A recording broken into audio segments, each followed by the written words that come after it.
Good evening and welcome to the January 16th, 2020 meeting of the Merrimack School Board in relation to our budget season. So if you could please rise and join me in the Pledge of Allegiance. I pledge allegiance to the flag of the United States of America and to the republic for which it stands, one nation, under God, indivisible, with liberty and justice for all.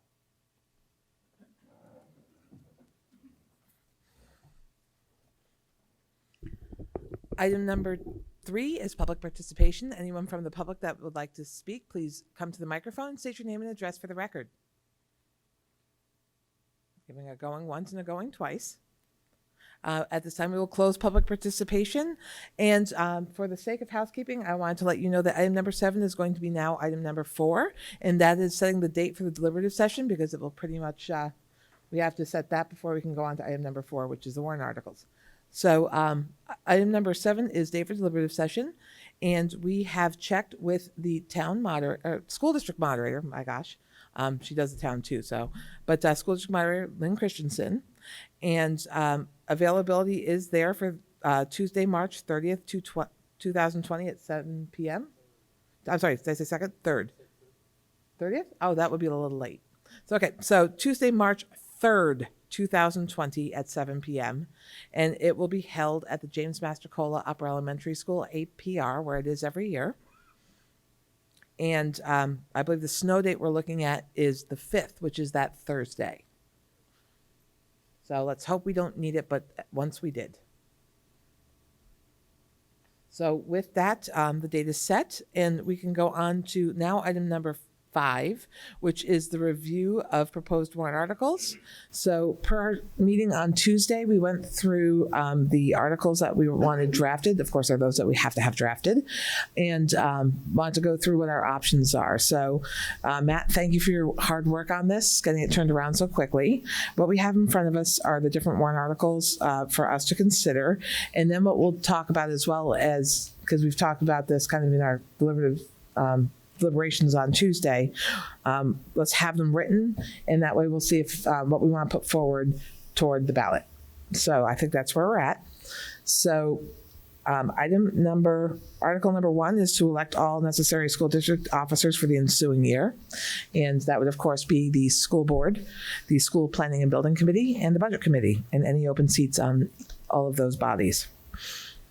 Article 2 is, shall the Merrimack School Board be authorized to accept on behalf of the district, without further action by the voters, gifts, legacies, and devices of personal or real property which may become available to the district during the fiscal year. So a majority vote will be required, and this is something we've had every year on our ballot.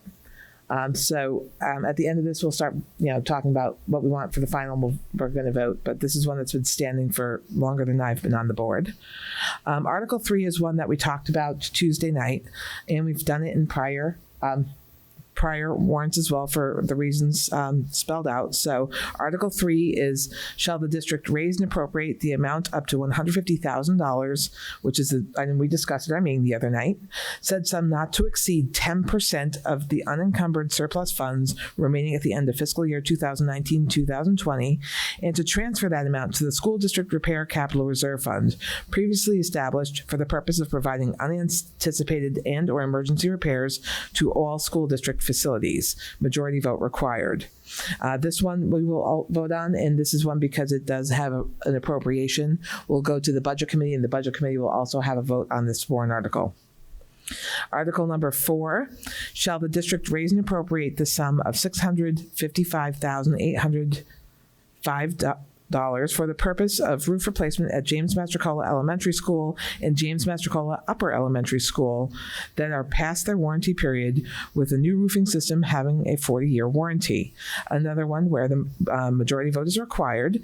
We'd have to recommend it's vote as a school board, but then also because there's an appropriation to the taxpayer, that there would be a budget committee vote on that as well. Article number 5, shall the district raise and appropriate the sum of $265,000 for the purpose of window replacement at Merrimack High School that were original to the 1970 edition and have cracked seals and manual locking systems that are not operational. Again, the majority vote will be required, and then we as a school board will vote, and because there will be an appropriation, so would the Budget Committee.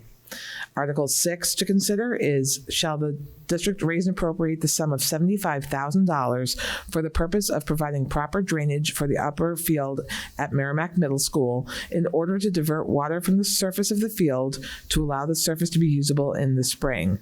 Again, a majority vote required. We would vote as a school board, and then the Budget Committee would also vote for because of the appropriation.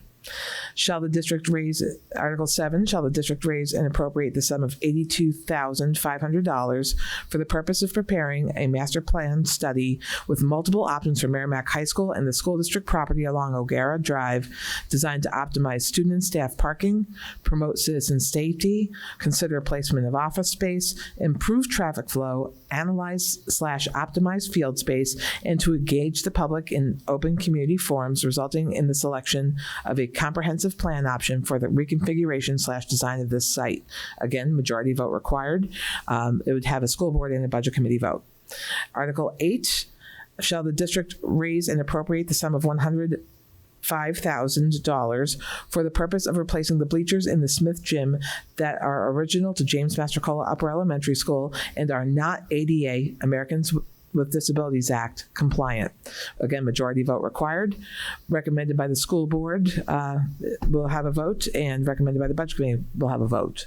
Of course, it'll say not recommended if it does not have a prevailing, but Article number 9, shall the district raise and appropriate as an operating budget, not including appropriations, and then we'll get to the number at the end of the evening, so we'll want to probably table the final on that. Should this article be defeated, the operating budget shall be $80,264,413, which is the same as last year, with certain adjustments required by previous action of the district or by law, or the governing body may hold one special meeting in accordance with RSA 40:13, sections 10 and 16. Did I get my Romans right? All right. Okay. To take up the issue of a revised operating budget only, majority vote required. The school board and the Budget Committee will both vote on that. And I thank the National Football League for helping me with my Roman numerals. So those are the articles in which we have to consider. So they were all written up. It doesn't mean we have to put them all forward. That's where we want to deliberate based on what we feel is the appropriate mix of articles. So thinking out loud, and you know how I love to do that, I don't. We may want to table the actual selection of these until we get through the budget cuts. And with that, that will give us the opportunity to say, based on what's left in the budget, let's see what we have. So with that, we will table number 4. And then we will go back to number 5, table now number 5, go on to revised options for proposed budget cuts. And I will turn the mic over to Mark, Matt, and John, who have worked on the numbers since our Tuesday deliberations. And thank you for your quick turnaround and very hard work. Oh, thank you. Happy to do it. So I'll turn it over to Matt very quickly. I'll just describe to you that what you have in front of you. So the other night we gave the board 4 options that included a variety of cuts with different categories. And then on Tuesday night, the board provided some insight into their thinking off of that.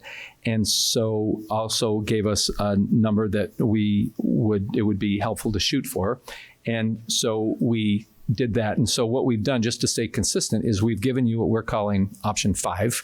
And option 5 really is a combination, if you will, of the various options that we presented the other night, with the one exception of the voc ed transportation, which was a board recommendation.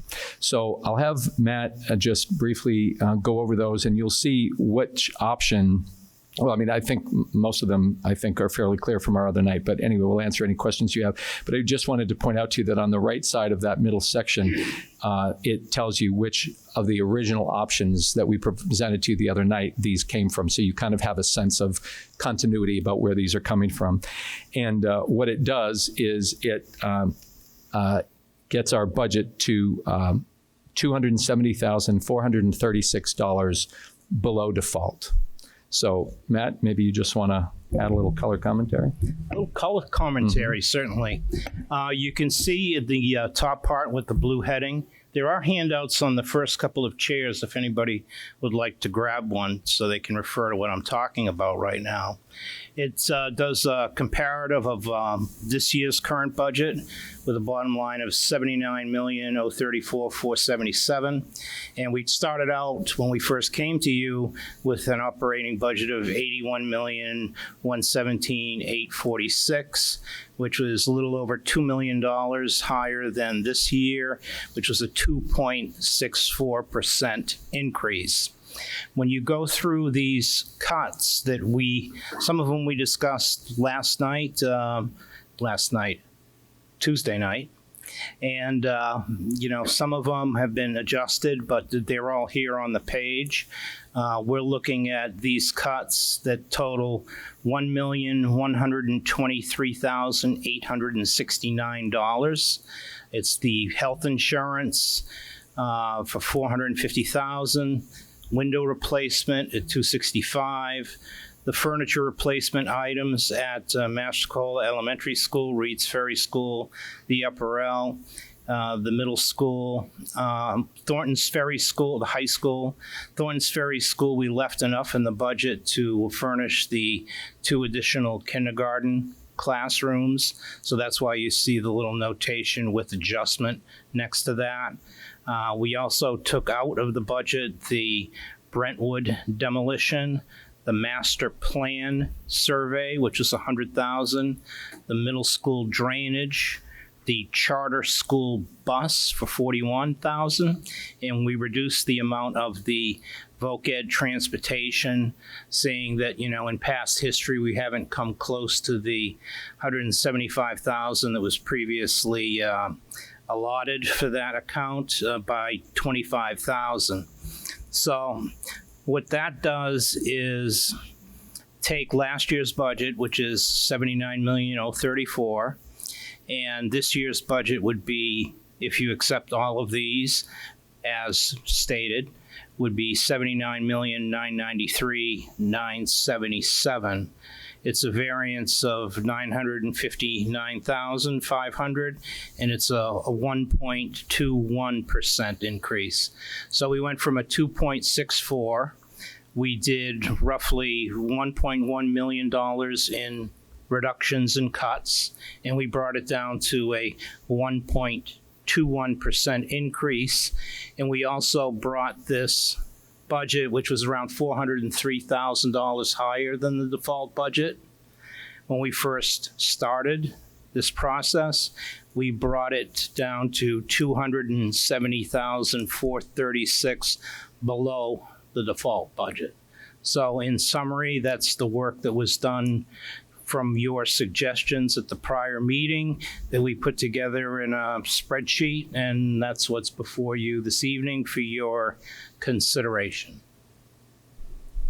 Thank you, Matt. And again, thank you and the team for your hard work on that. Are there any questions about the presentation? So I see Andy so far, all the way over there. And then Cinda. So thanks, Matt, for going through that.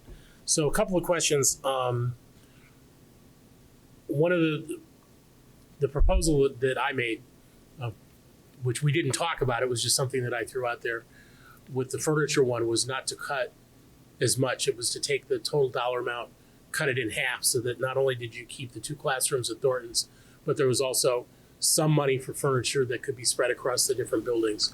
I see that in your proposal, you chose to only keep the 2 new classrooms at Thornton's, but cut everything else. Mm-hmm. Can you explain why you decided to go that route in your proposal?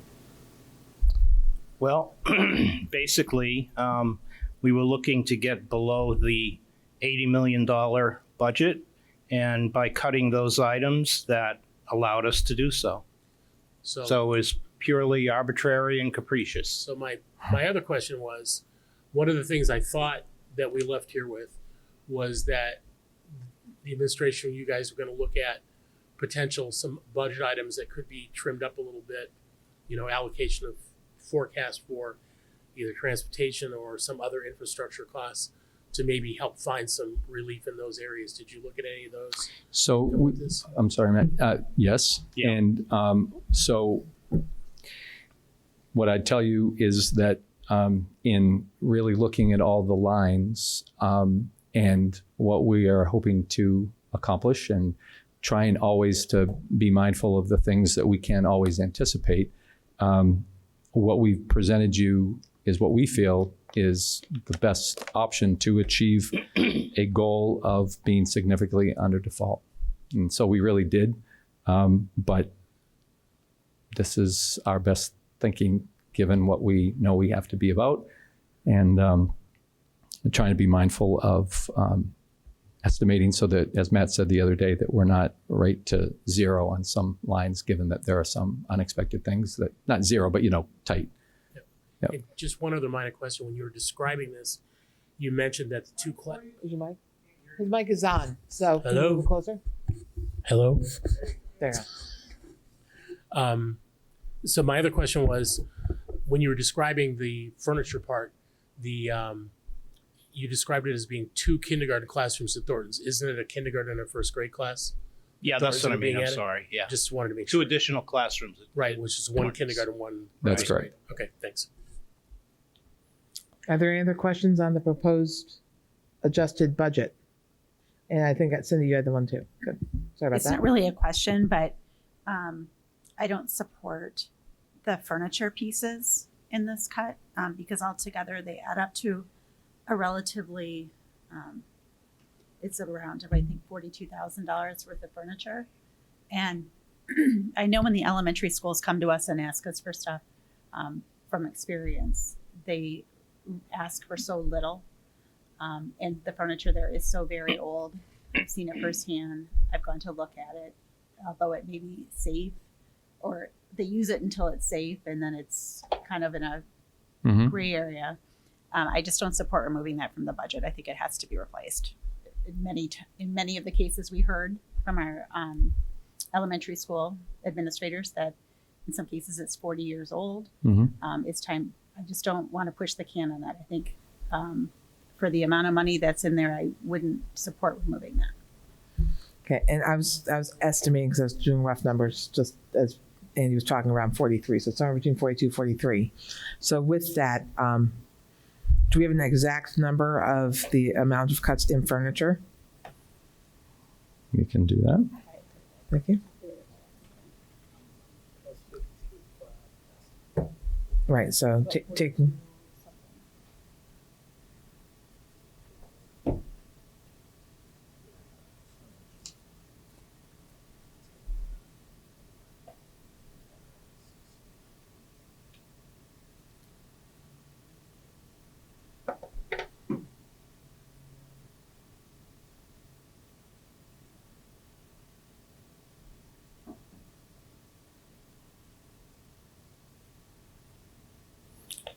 Looks to me like 42,586. Thank you.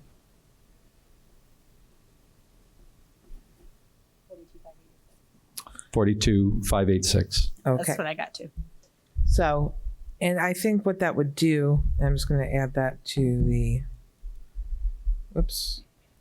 So 42,586. This is the very unglamorous part of our cycle, obviously, plus 79993, 977, 80,036,563 would be the new total.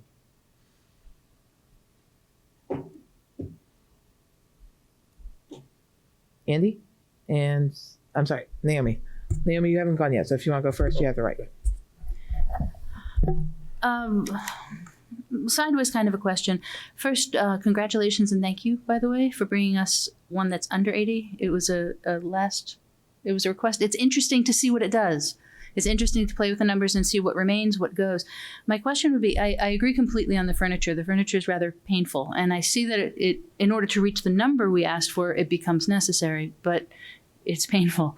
My question is, when we take the figure of about 42,000 and we're saying if we were to put the furniture back in, would you, looking at this, be thinking, I wish we could put that 40 to some other item on this list, or would that be your priority as well? I just want to be sure I understand your question. Are you asking whether if $42,000 savings in furniture, we would prefer to apply to another cut somewhere here? I can have my colleague speak to that. I would probably more than likely apply it towards the furniture to keep the process going, because it's a process that's going to occur every single year. So Right. So I would agree that there would not be another. that's just my opinion. There would not, in our view, I think there would not be another place here that we'd prefer to put that money. Andy? So my only comment is, I also was not in favor of removing all the furniture money, but that was my proposal, was to remove half to allow some replacement, because if you remember, the things that were requested were not all replacements. Some of them were incremental as well, so they were in varying levels. So that's why I said, instead of cutting it all, let's reach a compromise and make it half. So so my proposal, it only would make a difference by like $21,000, but I think it was in the spirit of trying to economize where we could without cutting it completely. So I would put that as an option for people to consider. I mean, I don't think this is that far off to really sweat anything, but it was just what my intent originally was. So at this point, do we feel, I guess the first thing I want to say is, I see where you're coming from, Cindy, and I lean toward that mindset.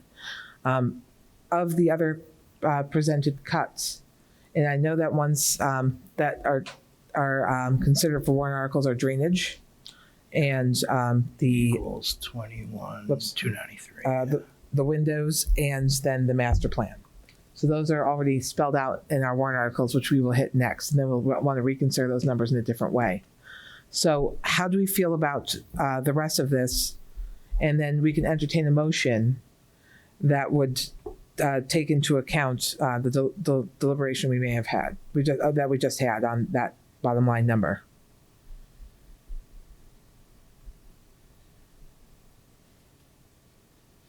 Naomi. So the difficulty I'm having is that these two conversations are intertwined, as in what becomes a warrant article versus what is on the budget. It's hard to have either one first and the other second, because they affect each other. Is there a way to handle that? This is kind of uncharted for us. So what I would say is, let's go. I think what again, uncharted here. So what I think we could consider doing is, let's talk about the importance of some of those numbers and say, if we have budget as option 1, warrant as option 2, or go away completely as option 3. And if we can go through those 3 items and say, where we are leaning now, that might be at least some clarity. Would that make sense? Because again, helps. Uncharted. So bear with us. That helps this side of the table too. Oh, great. Yeah. Great. Okay, so that's what we're going to do. So we'll start with the Merrimack Middle School drainage at $75,000. So I'm just going to run the table. So can I just, If you'd before like. you Yeah, before you absolutely. do that, so I think it was Board Member Nunez who asked a question about the usage of that and and just wanted to know a little bit more information about that. So I was able to talk to Mike Susi, the athletic director, Dave Babin, the athletic director at the middle school, and also Adam Carragher, the principal. So as you all well know, this relates, and it says so in the article, it was specifically to spring sports. So that field is useful in the fall. The issue is it is not useful in the spring. And so a couple of things that I learned. Adam Carragher said that about 5 years ago, and then prior to that, so he's been here for 10 years. So the first 5 years that he was here, that upper field was more available in the spring. What's happened is that over time, that ground has become saturated. And so that any amount of additional water from a snowy winter or from a rainy spring or whatever is meeting now an area that is more saturated now than it was years ago. So we're at a point now where the phys ed classes, not talking about sports, I'm just talking about phys ed classes that would like to be able to use outside do not use the upper field in the spring. And that spring sports, particularly softball and baseball, have not used that field in the spring for about the last 4 or 5 years. So what that means is that we have not really ever had a home game on Merrimack Middle School property. So it's either been our home field, their home field would be the field at the upper elementary school, or an away game. More of their games are played away. The implication of that is that because we have limited fields in district, what that means is that the middle school tries to get its dibs in to the usable fields, but those fields are used by other sports in the spring. And so it just adds to the number of askers, let's say, for limited field space. And what typically has been happening is that the middle school, just finds another way. Either they play when it's available, which it is not always on the J Muse field, or have away games. So, it's not an insignificant thing. Is it something that can be cut? Yes. But, you were asking about impacts, and I mean, that's the impact. Sorry, Naomi? So if I'm remembering correctly, when we talked about that particular project, it was the first possible fix and might not do the job? Well, let me give you go back in time. After the school was built, everything seemed to appear fine. There was a swale in that area at the bottom of the hill, but then that swale got compacted and it filled up. So we brought back a local contractor, and for short money, he dug out a deeper swale for us, put the riprap, which is the large granite rocks that support the hill, back, and that carried us for a while. So now the plan is to take probably a 12-inch perforated corrugated pipe and then bury it in the ground so the water will seep into that, put a fabric over it so the dirt won't clog up anything, and then have it jettison itself out where it should. So this will work, but will it be a complete solution? Possibly not. But if the work is done, it'll be step one of our next step, which would be to put some underground drainage in the field itself. So you're going to need that anyway, and it will make a difference. We're just not sure how long it will make a difference or how much more playability we can get out of that field when we put that pipe in. It may be dramatic. It all depends on the spring. This spring, it was like monsoon season out there. Even the fields down here where the subsurface conditions are all sand and everything wicks, we had trouble opening those things up. And people were like, can we get on the field? Can we get on the field? So this would definitely be this would be helpful. This is going to buy us some time in the springtime, definitely. But if it doesn't solve the problem totally, it's not money spent that's not going to have to be spent anyway if we go with a further plan. So, Thank you, because it's really nice to have that restated. And it also makes me comfortable with, my question was because of the wording, the purpose of providing proper drainage. And I had some thoughts regarding if it were a multi-phase and the wording suggested it was a single phase, whether that would be problematic. But what I'm hearing is that there's good potential for it to be single phase. It just can't be fully predicted in that way. That's Correct. exactly right. And so thank you. So because it's important, Matt did an excellent job. I just want to clarify again, because it's important. So just to hear what he said, which is that this might solve the problem. But if it doesn't solve the problem, this would have to be done anyway.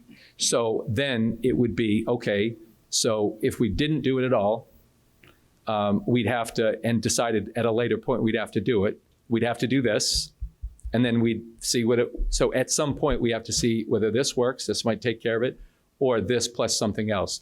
But if we decided to do something else, it would have to include this. Yeah. So this is phase one, and it might be a permanent phase one. But if we decide we want really full use of that field and this didn't do it, this would get us halfway there. Mm-hmm. Yeah. And those are the words out of from Steve Keach, because he kind of gave us, as he does from time to time, gave us a freebie on this and went up and took a look at it while we were working on the Mastercola Elementary School parking lot. So he says, Steve, while you're here, let's take a ride to the middle school. So we did, and he looked at it, and that he spec'd out the size of the pipe and everything and what we should do. And he had another one of his civil engineers with him to look at it, and they consulted, and that would be their recommendation. And Steve's a taxpayer here anyway, so he's not going to recommend something that he thinks is going to fail. He says this may solve your problem, but if it doesn't, we'll have to go to another step, but this may do it. So it's almost an option worth exploring to see if we can get some dramatic differences in the next few years or the next 20 years. All depends. Thank you. Okay, so I think I have Cinda had her hand up on that question. Just a clarification, and maybe you said this, I didn't quite hear it. As far as the percentage of usability, are you saying that it couldn't be used at all in the spring? This spring, 0%. 0%. Yep. Sorry, in the spring, it's 0%. That could change a little bit if we had an exceedingly dry winter or an exceedingly dry spring. But what Adam Carragher said today is that we haven't had, many of those, but even in maybe a year or two that's been the case, what happens is the athletes kind of have to sort of gingerly walk over the soggy areas and maybe practice in a squeezed area, whatever, and then kind of, get, so it has not been for 5 years a usable field. Some of those springs, it's been a little usable, and it's entirely weather dependent. Like so many things we've, tried to share with the board, I would love to be able to say, we will never need this bus, or we will always be able to do this, but it's very hard. This is an entirely weather dependent thing. But because, and it's important to say, because Adams said in his experience as assistant principal and principal over 10 years, the saturation has gotten to the point now that it used to take more to make it unusable.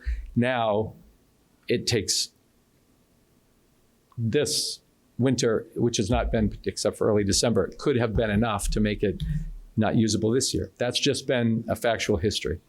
And what I've been seeing kids at the middle school, in order to do PE class, they go down to Bishop Field, which is right. They walk down the sidewalk, which is good exercise for them, right?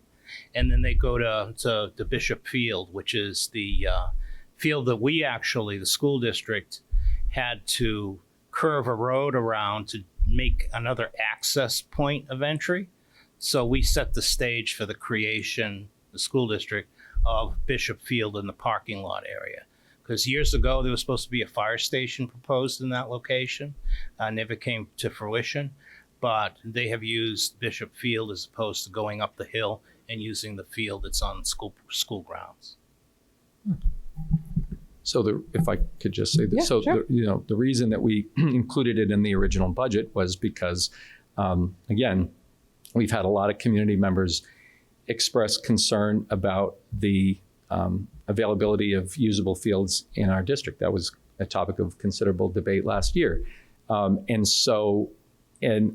a way to try to address that challenge, before we really entertained, or from the district end, entertained a big conversation about a very costly turf field, we thought, well, let's see what we can do to maximize the fields that we currently have that, if for this reason, can't use. And so that was the logic, but understand completely the need to be, careful with dollars. And so this has been the situation for a long time. And so there's been management of it. That's what we do.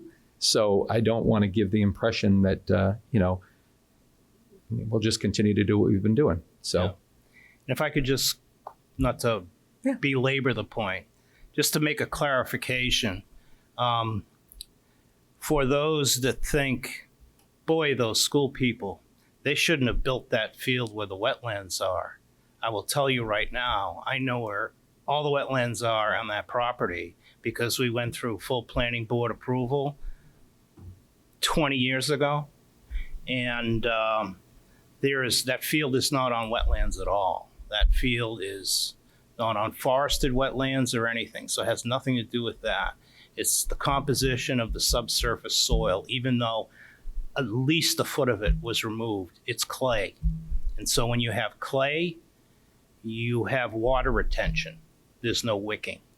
So that's the hope of the pipe, to get it before it gets into that area where there's no wicking, because there's a clay base a foot under what you're looking at. So are there any questions on the concept of the drainage project for Merrimack Middle School? So with that, what I'll do is I'll go door to door, and I will basically, the three options are put it back in the operating budget, pull it for a warrant, or would prefer not to have it as a warrant this year. So I'll start with you, Brandy. I'd like to put it back in the budget.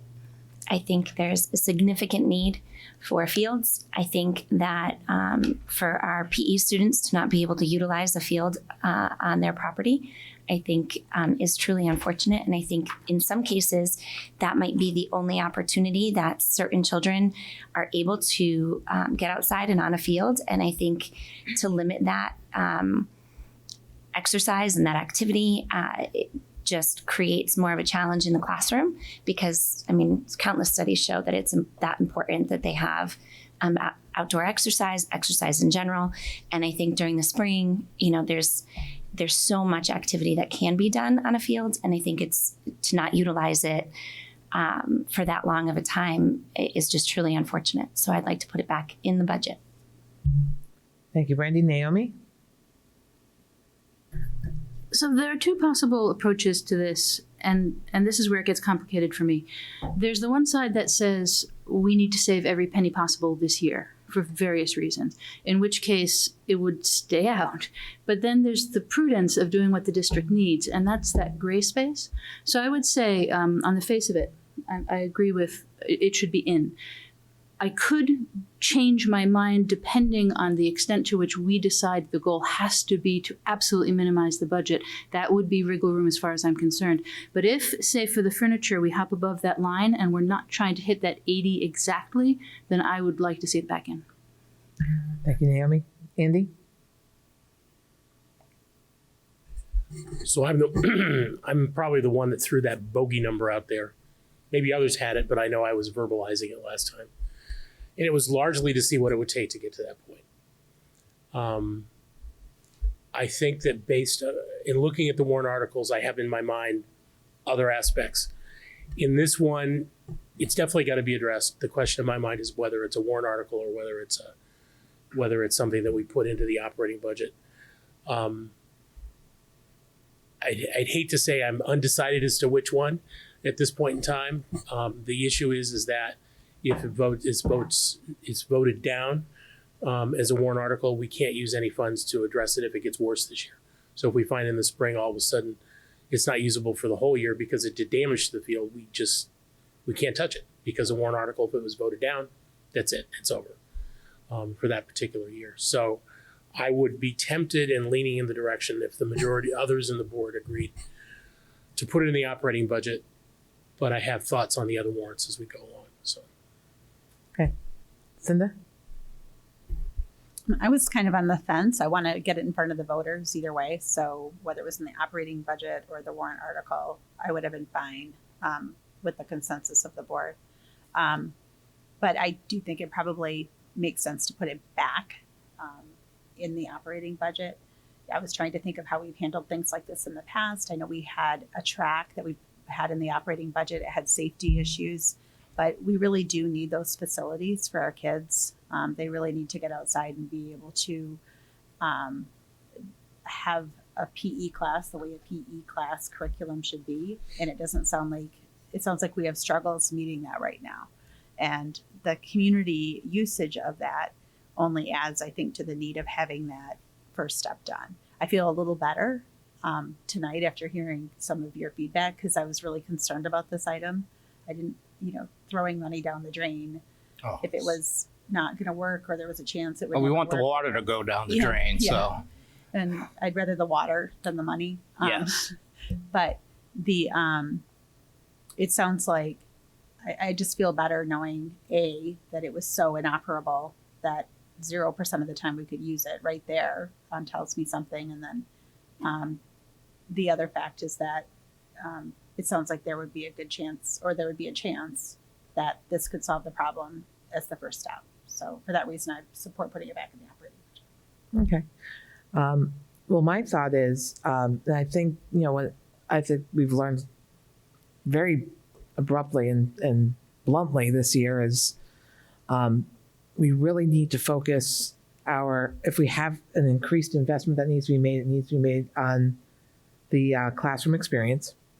And I think a lot of the positions you put in this year, all of the positions you put in this year were to directly address that issue to increase student outcomes. So that said, I prefer that it be considered a warrant if it were my position to take, because we are no further behind than we were a year ago because we haven't used it in 5.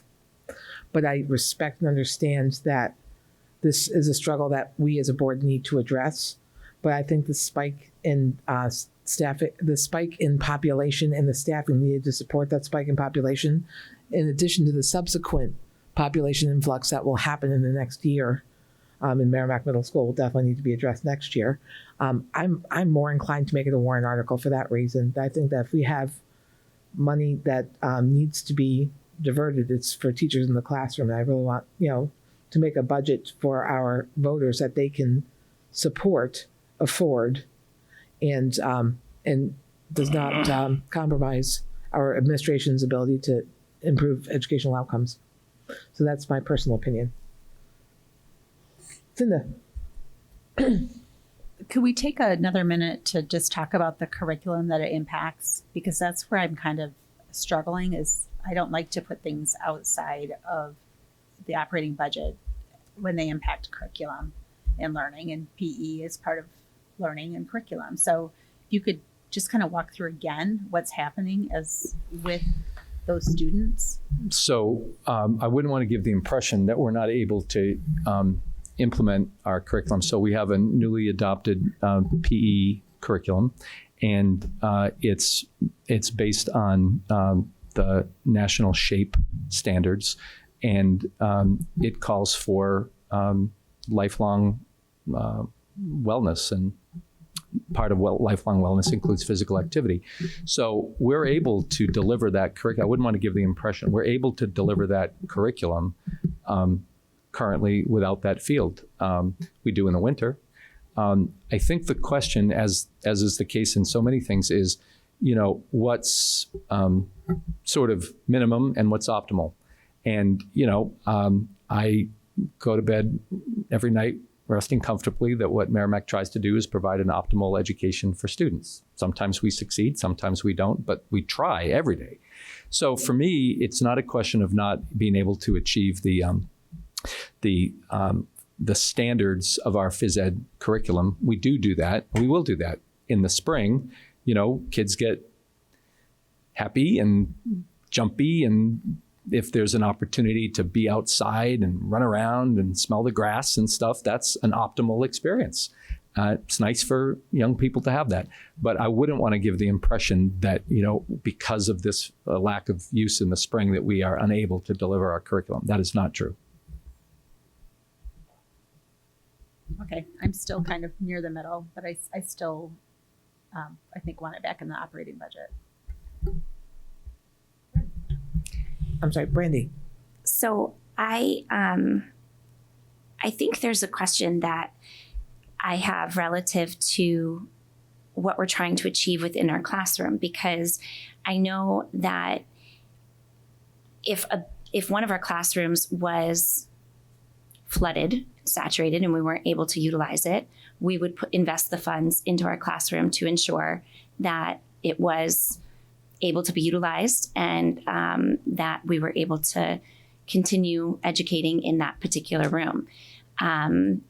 If for some reason we couldn't afford to, we would do the necessary steps to ensure that the classroom was, moved into an appropriate space that could, similar to what we experienced with the bat situation.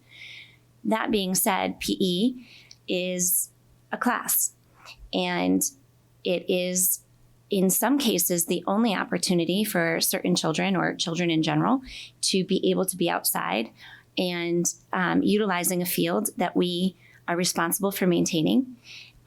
It allows children to have that break within their day during that PE class to be outside, running on a field, playing the sports that gym class curriculum, requires them to do. And then they go back to the learning environment within the school building. And there is an argument towards them being more calm, more able to understand and absorb the communication that the teacher is trying, whatever she or he is trying to teach. I would argue that it's not just a field, that we're talking about an opportunity for children to be outdoors. I have 3 sons, and I don't know what I would do if they were not able to have that opportunity because they genuinely need it. It's not a situation of, well, it would be nice. They genuinely need it. And even after school, they come home, they need to expel some energy before they sit down and try and do homework because they cannot process. They need it. So I'm assuming that my 3 children are not atypical, and that most children, especially in that age group when all sorts of hormones are happening, it is an outlet for them. And for 5 years not have that says to me that we as a board have kind of kicked a can that should no longer be kicked, and that we need to really address the situation and be proactive at this point and invest in our field. Not only does it affect our students, but then you add in the community and all the purposes that field serves for our community. MYA, I really would like to see it in the operating budget. Cynthia, I'm going to just add one more thing. I know that we have kind of a will of the board thing right now, so we're going to probably take a more formal approach to this at some point. But the will of the board seems to be that we want to add the furniture back at $42,586, which would bring the budget to $80,036,563. Add the field drainage, we would put in $80,111,563. So just wanted I was mapping on I figured we may want to keep a running tally as we're going. So that's where we're at. If we do both of those interested replenishments to the cut list right now. So, and Cinda, please. Yeah, I just wanted to respond to the kick the can comment because I don't think I realized that field was in that dire of condition. So I don't think that it was a kick the can where we pushed it back. It was that all of a sudden I knew that there were some issues with it. And granted, when my kids played on that field, it was before the 5 years, mostly, except for they're at the middle school. But I'm thinking when I was out there a lot, it was with the MYA. So I don't remember significant drainage issues. So the kicking the can, I just feel like, I don't know that that's necessarily how I see it from my perspective, but I don't remember administration coming to us with this Can I just issue. speak to that? Mark? I think it is true. The board has not been presented this before. If we want to use that term, I'll say that perhaps administration did that. But it points out, this is I've been around for a while, but not in this role. And it's it's been very interesting, because what I'm learning is, you got to make a lot of choices. And, if we really had everything we wanted, who knows what the budget would be. So every year, things are not presented to the board because, we just don't want to go there because we have bigger priorities. So it is true that the board has not had this as an option.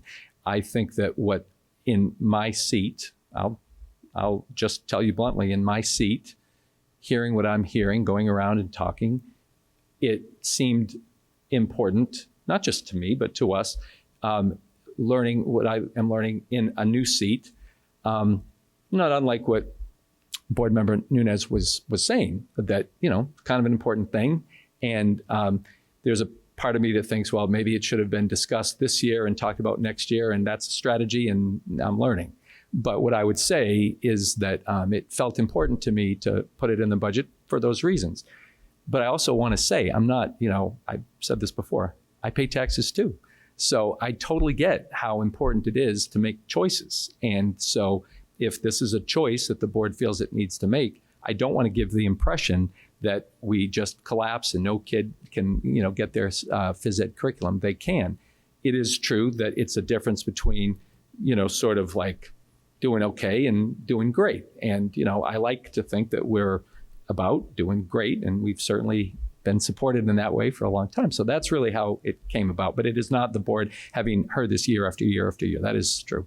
Well, I wasn't trying to put any blame by any means, because I think there's also a process that the board would expect you to go through too. Year one, when there's an issue, you're not going to come running and say, oh, I think we need more money. It could just be an off season. So it takes a little bit of time for us to realize that there's an issue that needs to be addressed, and what that time is, we need to be prudent about. So I don't have an issue with that. I just didn't want people to think that this is something that we put back, and now we're in an emergency collectively. Okay, and another math I was doing over here as you're talking, and that is the cut list that was presented to us originally at the beginning of this evening was $1,123,869 in cuts. We would still be at $1,006,869 in cuts. So, when you're talking about making some significant changes, they're still there if those two get restored. So I am in full support of the will of the board. So far, it sounds like the will of the board. Brandy, I think Naomi is leaning more toward. Cindy, you're definitely leaning toward operating budget. Andy, I don't know if the deliberations have swayed, because I know you were kind of also feeling it could go either way. And I'm absolutely in support of the board if they feel operating budget's the right way to go. Yeah, no, I'm calling on you. I'm kind of calling you out. Sorry. No, that's fine. I'm used to getting called out on a regular basis. I'm willing to put this in the operating budget, but just be prepared for what I may say in later topics. Okay. That is fair. So at this point, just expect that the will of the board is to restore furniture and the field drainage. Whoa, not furniture? Some furniture, maybe? We haven't talked about a little bit. Piece. Right, we've talked. We threw it out, but then we went by it. Right, so I'll roll call on that one too, but because it's come up as a potential cut. So I'll go through the ones that are warrant articles first, and then we'll go back to furniture. Is that fair? Okay.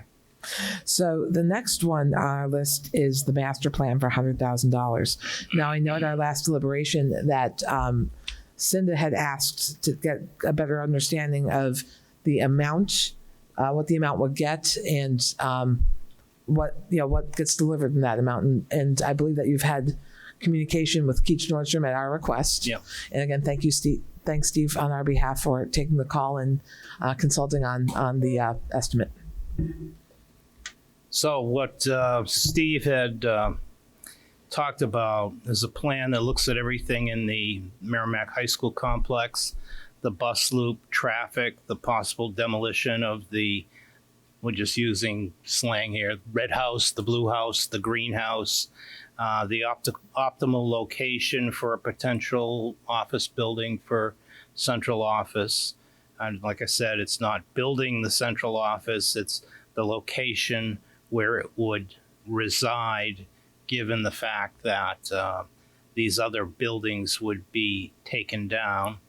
The redoing of the entire Merrimack High School parking situation with some specific plans, public meetings and board presentations, and, the parking along O'Gara Drive, and to relieve the parking in the mud skateboard park lot to create more parking totally, and to look at basically sidewalks for community use, to have that in there, as well as lighting, and to do some subsurface explorations as far as what is under the pavement before we start planning on building a building, moving a building, demolishing a building, everything like that. So it's fairly comprehensive because I want to reduce. This is a plan. This isn't saying we're going to go out and spend X amount of dollars in the next year actualizing this plan. It is a plan to put us on a path where we can perhaps over a few years do what needs to be done for student safety, for staff safety, for the safety of the buses, and for the safety of everybody who comes into that complex. Right now, when you look at it and you look at the history, one of the Warrant articles says we're placing windows on a side of the building that's 1970. So that building has at least 6 or 7 different additions to it in different areas. And the 2 homes that were purchased for special ed and for special services and central office were done in the 70s. And then you look at the Master Cola complex, and there's probably at least 10 to 12 additions between those 2 buildings too. So everything's spread out. And we have to take into account also the acre of land that we own. It's a square acre towards the end of the high school parking lot, what to do with that. And then look to see what happens to Brentwood if we tear down, if we do, what becomes of that. And it's really, I want a comprehensive plan. And I was talking to Steve about it, with board presentations, with public input, open forums.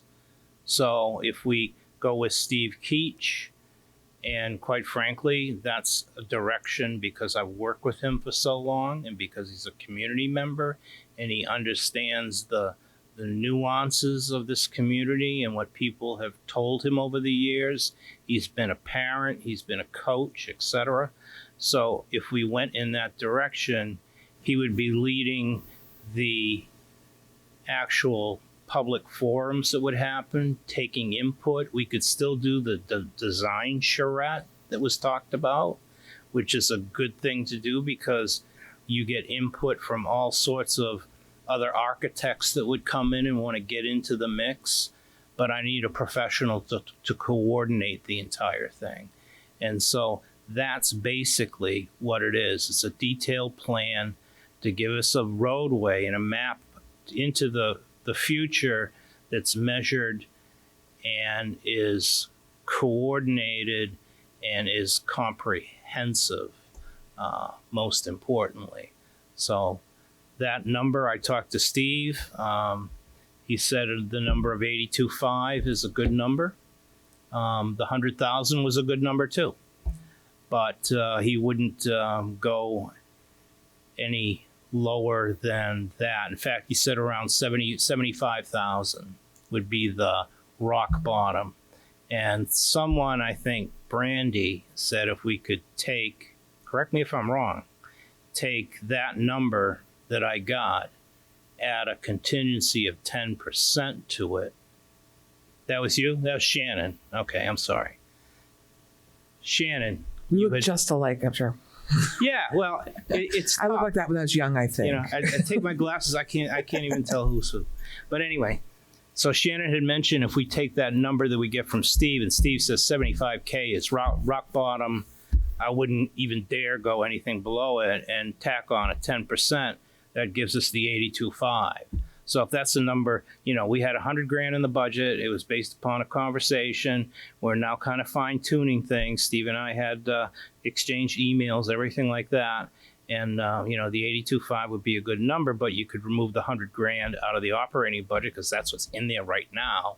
And you could put a warrant article on your warrant for the 82.5. And I think personally, you can justify that at deliberative session. I think you can justify it with the voter's guide and in cooperation with the parent, I don't know what to call them, the parent parking group that Sharon Putney's leading that I'm. It's the parking steering committee, I think it's called. That sounds good. Yeah, the parking steering committee. There you go.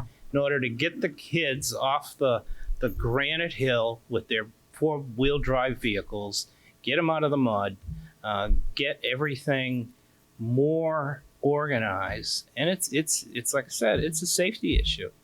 John and I were talking, and we've been here for around the same amount of time, pretty much same amount of time. I've seen 4 or 5 cars come around, go down Woodbury Street, an increased rate of velocity and just go into the woods, So we need something to tone things down, and we need something to make sense, and we need something that looks good. So that would be the thinking behind that entire warrant article, if it would be a warrant article. Okay. So now with that, because I know that when we had the warrant article, it had a different number. So I wanted to go over that first. Yes. Obviously, the cut list was put together before we got the responses from Steve. So it still has that 100,000. It's also what's in our budget book. So we have to be consistent with that as we're talking about cut considerations. So with that, I'm going to do again around the table. So Brandy, when it comes to the master plan, the options are operating budget, warrant article, or remove altogether. So let me know your thoughts. I'd like to make that a warrant article. Thank you. And Naomi? I'd like to hear what Andy has to say. She wants to hear what Andy has to say.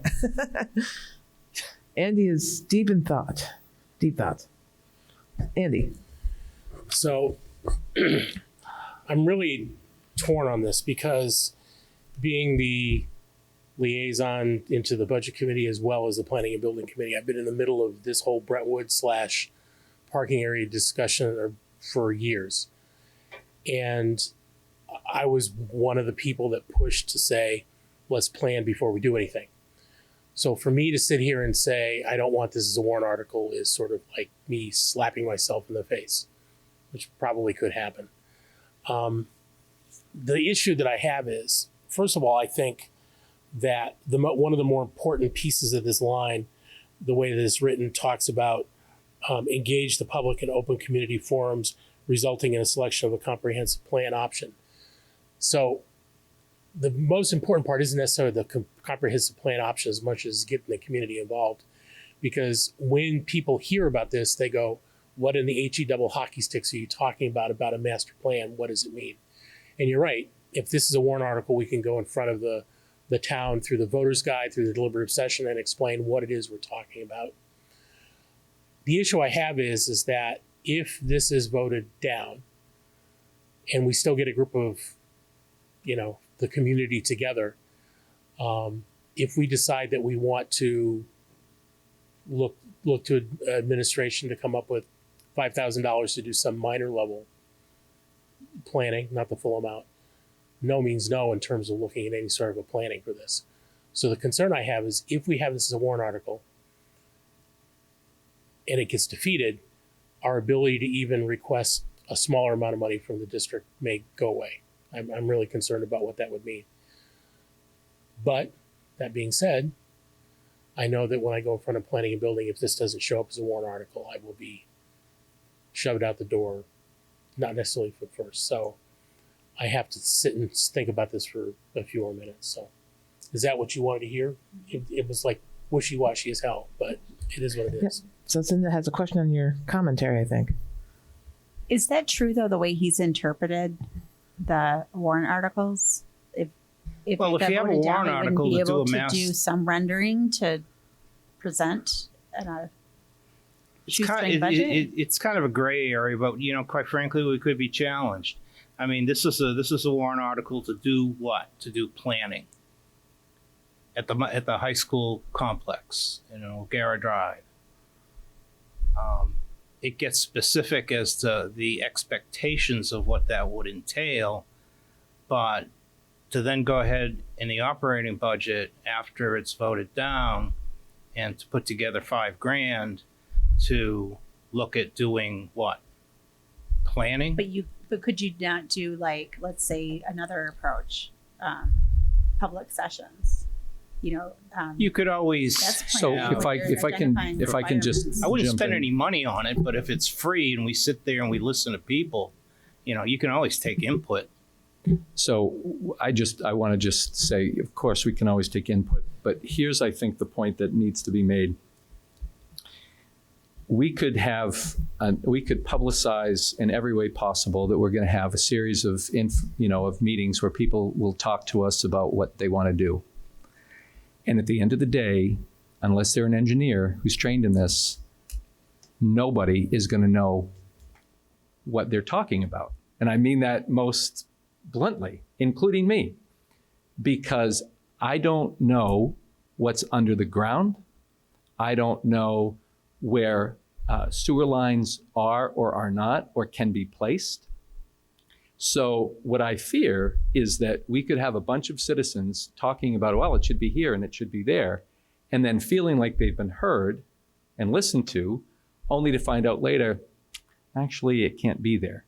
So I'm feeling that it's important whenever the town feels it's ready to do it, to have a carefully crafted plan that importantly has multiple options. We can do this, we can do this, and we can do this.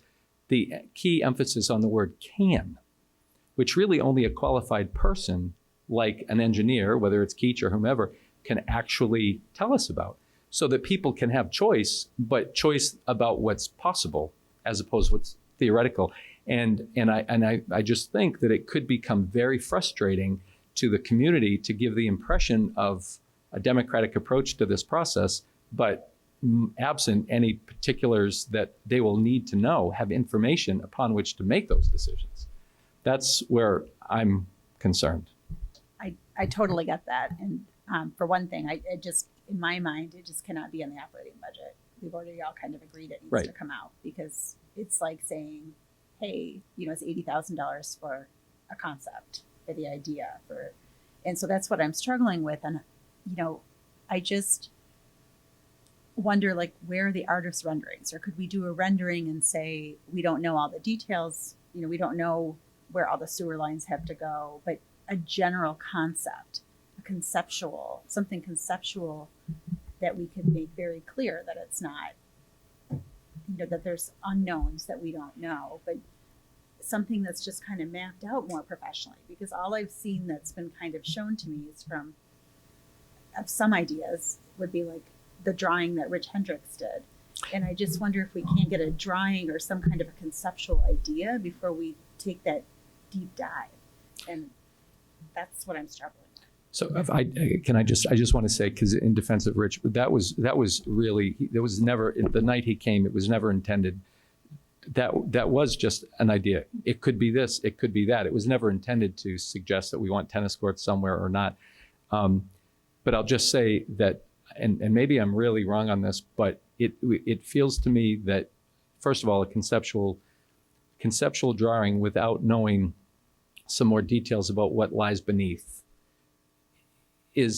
could theoretically be a futile exercise, because it could be, this would look awesome and it could be here. And then at some point we have to have an engineering study. Whenever we get to the point where people are going to agree to do this, we're going to need an engineering study, and then can't do it there. So I hear you, but I think that's the challenge, is that at some point now, maybe not, or maybe the warrant article is the best idea, because it allows the community to decide early on whether they're even invested in this project altogether. And presumably if they are there, they might be later on. But if not, fine. I don't have a problem with the warrant article. I would just make a suggestion that if we're going to make this a warrant article, we've got work to do as a district before that voting time to make sure that people really understand. So Mhm. coming into this room, explaining the need, putting things out to the public. I don't mind it being a warrant article. It's the public's decision. I think it's the right place for it to be. And we have some problems that need to be addressed. The parking is one, the safety is one. I totally understand we can't just piecemeal and put things here and there, and that an overall concept and design would be needed. Maybe I just don't have enough knowledge as to how this process generally works or what kind of money goes into it, but I'm just really kind of stuck with that dollar amount, even Well, with the reduced amount. If you're talking any sort of engineering plan, and people say, well, the buses would be better off served going this way, you really need the services of a professional traffic engineer that has a little program on his computer called Auto Turn, where you could take a 78 passenger bus and actually plug it into the computer program on the CAD drawing, and it will show if it's able to make that turn. So without that kind of vital, detailed information, we could be drawing lines all over the place, and cars can't make the turns, and buses can't make the turns, and it's just So here's the other thing. it's exceedingly specialized. And years ago we put a warrant article out there to establish a capital reserve for a central office. Failed. People said, we don't want a capital reserve fund, we want to see the central office up there. Put the central office up there. Failed again. So this is a plan to heighten the awareness of the needs of the district that could include a central office or could not include a central office. We've been talking about a central office for 20 years now. Are we going to talk about it for another 20 years? Or are we going to take one little step in order to get us there? And maybe this is the step, and maybe this is the step that says, no, this community does not support a brand new central office. And at least we would know that throughout these forums, and at least we would have a plan to take care of the traffic and the safety and the parking and all the concerns that the high school administration and the SAU office have now. Maybe we finally get to some sort of endpoint on this. So I'm going to let John weigh in as well, and then I'm getting hands up, so I have Andy, Naomi, and Brandy also weighing in on this. So the discussion's going on. So just my last comment on this then is, could we get some, if we put it in the warrant article, I'm okay doing that. It goes to the public, but in the meantime, could we have other people come before the board to talk to us about that process, to talk to us and the public about what kind of process that money involves? So it's other people besides anyone in the district, that we have an expert. I could ask Steve Keach to come before you. You know him well. Mm-hmm. He was here when we developed the plan for the reconfiguration of Mastercola Elementary School parking lot, which was a smashing success. And so I am sure I could call up Steve and ask him to come before you and talk about the whole process, what it entails. Absolutely. John? Thank you. Matt just stole my thunder there a little bit. I was going to talk about the Mastercola reconfiguration, and that's what I was going to talk about because I happened to be at that time an assistant principal and principal of the building. And Matt and I worked with Steve Keach for over a year, and it was the fact of, one, putting on a secure entrance at the front of our building when that happened, and that was the first one in the district that had that kind of buzz-in effect when you come to the door, being checked in by an admin assistant, and really improving the security of our buildings. And then off of that, because of some of that construction, we went into the bowl more and did some more front entry work there to identify our entrance at the time and put a sign up.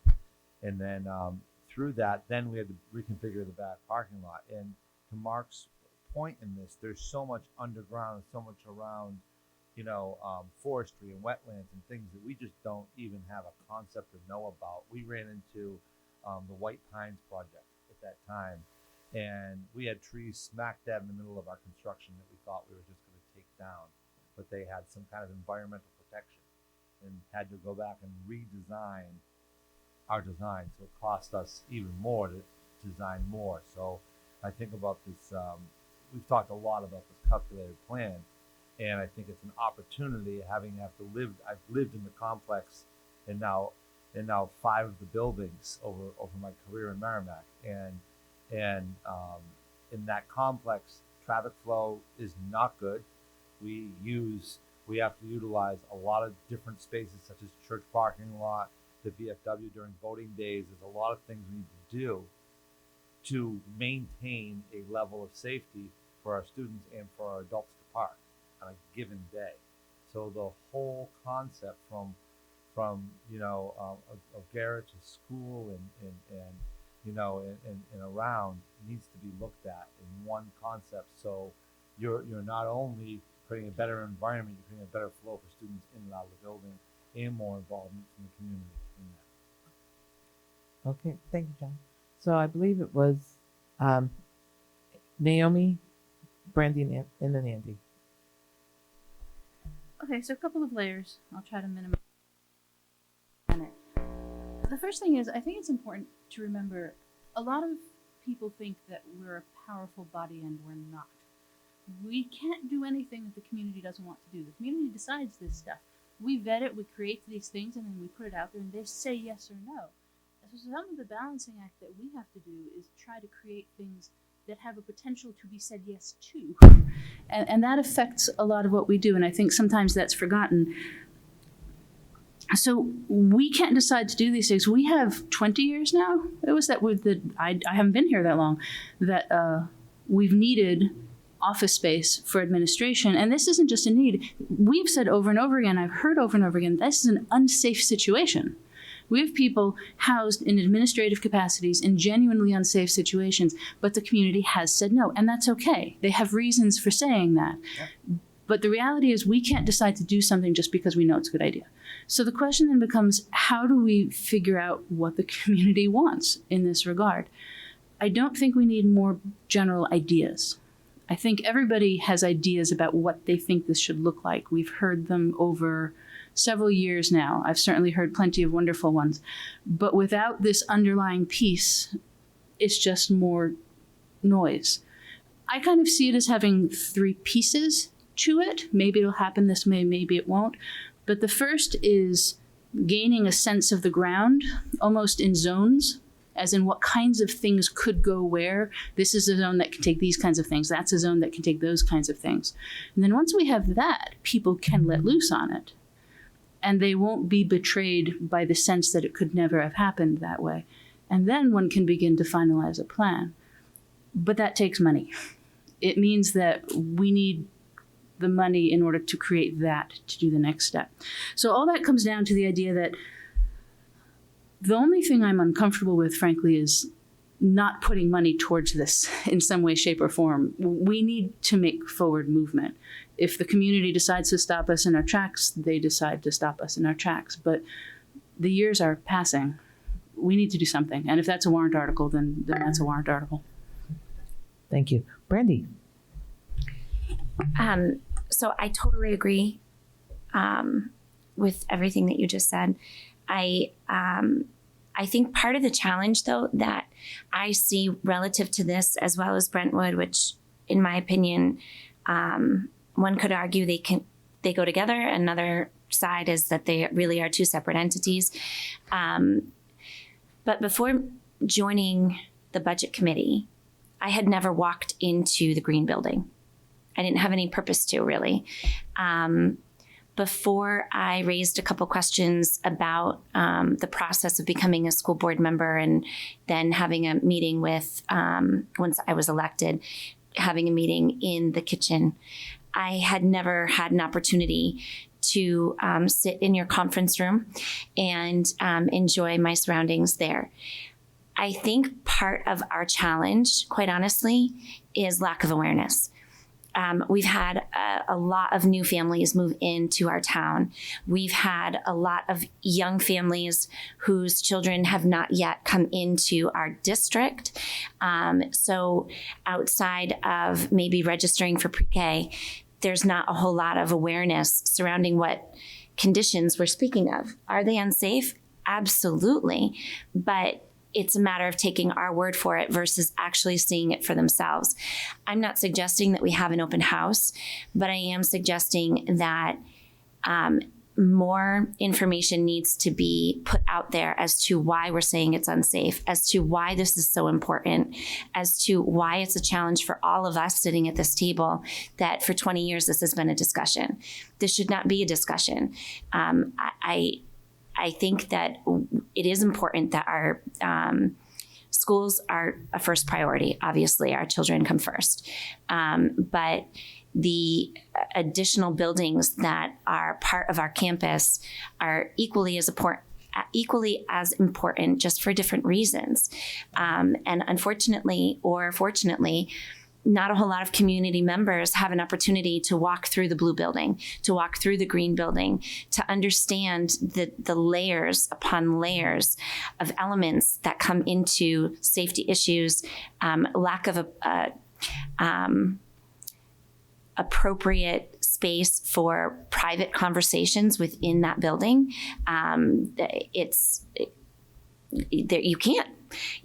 Simply, quite honestly, you can't, because of just the design and the layout of the green building. I have been on the board now, this is my second year, and I have not seen the blue building. I've never walked in it. I think most community members have not had the opportunity, and I think that is part of our huge problem in promoting spending money on a master plan, on promoting an SAU building in general, or something that has to replace the blue building, or maybe one structure for both. Until people have an idea as to why we're saying this, it's going to continue to get voted down.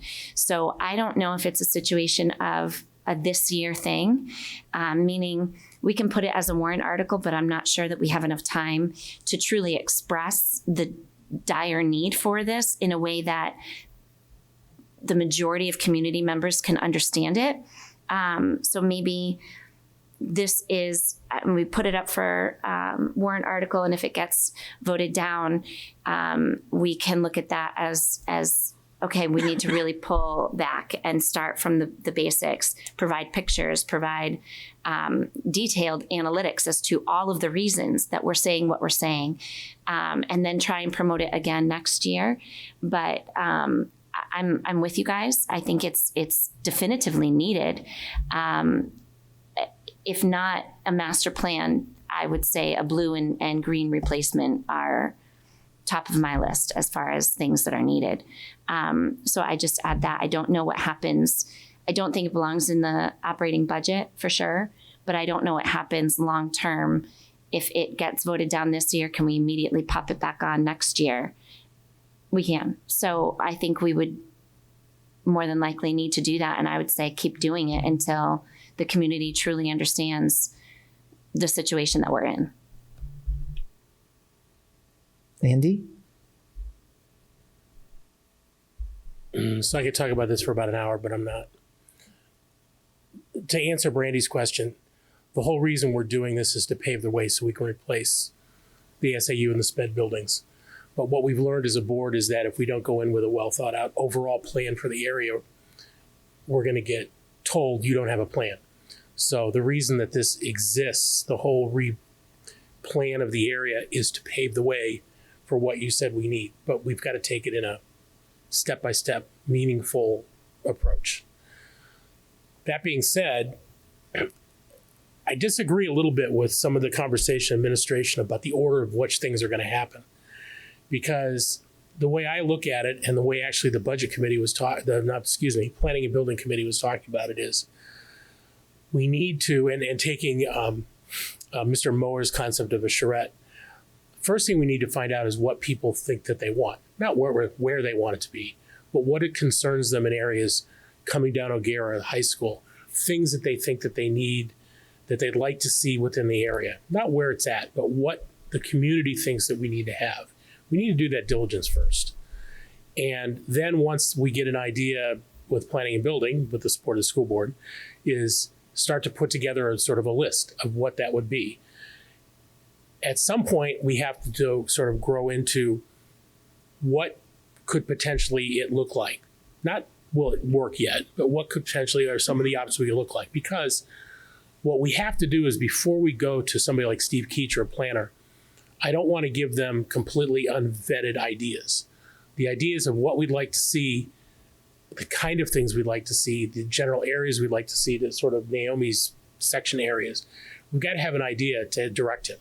Because if we don't have that thought out, vetted process first, then we're going to get his view of where things could go. And I'd rather have us lead him than the other way around. But that being said, at some point it's going to cost money to do that work. It's been my goal as a member of this board, and whether this coming year is my last year or not on the board, is to drive through the process of design and planning of the area to pave the way for the next steps. And personally, I'm going to work with this board and the planning and building to start the process of bringing the community together and talk about it. If that means some socialization through pictures and stuff for a deliberative session to explain why we want to do this planning, I can certainly do that. The concern that I've got is I want to start that planning this year. If that planning requires money, even if it's a initial drawing just to set the idea of the concept of what's people's minds, and it's voted down, it gets very real as to whether we can ask for any money during this period of time.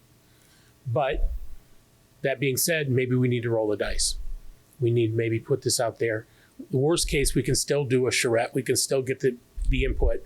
If we don't get the money to do an engineering study, we can do as much legwork for free, and do some drawings and some ideas on our own, and then request the money next year. But I think the key is we've got to make it happen. I'm just raising a concern about what the reaction would be or what we'd be able to do if this got voted down. That's all. And the idea is because it's so short before the voting, will we have enough time to really vet what it is we're trying to accomplish? Can I? Of course. So when we were trying to put Article 7 together, we were hearing the board's concerns, which you really expressed the other night as well, and we were trying to take them under advisement. So if you just, this would be helpful exercise for me. So in the article wording itself, we're trying to give the voter a sense of what they could expect for that money. And in a way, we were hoping that what it did was provide guidance to the person, whoever that would be, that we'd hire in terms of what we want. So again, we tried to, we focused on the term multiple options. So we're saying to the community and to that person, don't give us one thing, give us multiple things. We've been trying to be very clear about where that would be, the Merrimack High School property and all down O'Gara. And we've said that in the article. And then we've listed the things that we're concerned about, which are not our ideas. I mean, I have hundreds of not hundreds, but I have a lot of emails from parents and students who are, not happy with the parking situation. That's just all the time. And it's not just the availability of parking, it's the safety of the parking relative to, let's say, things like mud and off-road and lighting. So we here trying to say, so what these multiple options will entail would be optimizing student and staff parking. The promotion of citizen safety, we said citizen because that area is not exclusively used by students and staff. And that's part of the thing that we're trying to promote. This is a town location. And as the folks from the Town Center Committee have mentioned before, this whole area is part and parcel of something that some folks really recognize is a centerpiece of the town. And yet for so long, it's been kind of discussed as a school issue, or the school wants to build a palace for its administrators or something. But it's really just so much more than that. So this has to do with citizen safety, which relates to traffic flow. and whether when you're driving in, so we're trying to be very descriptive about that. The consideration of placement of office space is only one of the many components of this. In the past, it has been, in my experience, it's been talked about as if it's only central office. They need a new central office. And that's just one component. And as much as I appreciate what Mrs. Nunes said, if the town doesn't see fit to want to include an office space in this, well, we'll continue to worry about safety, but it's bigger than that because we want to make sure that we optimize field space. This has been something that the community has told us. So we didn't put these things in because we think that's an issue. We know that that's an issue. And we also know that it would not be advisable to tell the community what it's going to be. So this process would provide a forum for open community conversations that will result in the selection of an option. So I'm trying to walk you through the wording of the article was intended to be able to express to the voter, what are you getting for that money? And to provide direction as to why we've prioritized these things, because most of what's here, save the central office. I mean, in my time in Merrimack, there's never been a big clamor from the community, please put a central office in, but there has been a clamor for almost everything else here. So I just offer that as a way to say that the article was intended as written to try to provide some confidence for people about what we'd be asking them to consider. Cinda? So again, I'm willing to support it if administration and collectively we're willing to do a lot of work before voting day, because otherwise I just don't feel like the voters are going to get the answers they're looking for. There's a lot of education that has to be done about it. One other thing is if I'm thinking of spending something in my home, for example, if I had to spend on a smaller scale something to put on an addition to my house, well, I would kind of want a ballpark range of how much that addition might ultimately cost before I put my money into planning for it. So as a citizen, that would be something I'd be interested too. I wouldn't want someone to think they're going to have the impression that this is going to be some kind of a debt that would far exceed the cost of the middle school, or because I feel like to get people's support to do the planning, they have to have some concept of where that final dollar might be, because that's what I would want to know before I'm willing to say yes or no.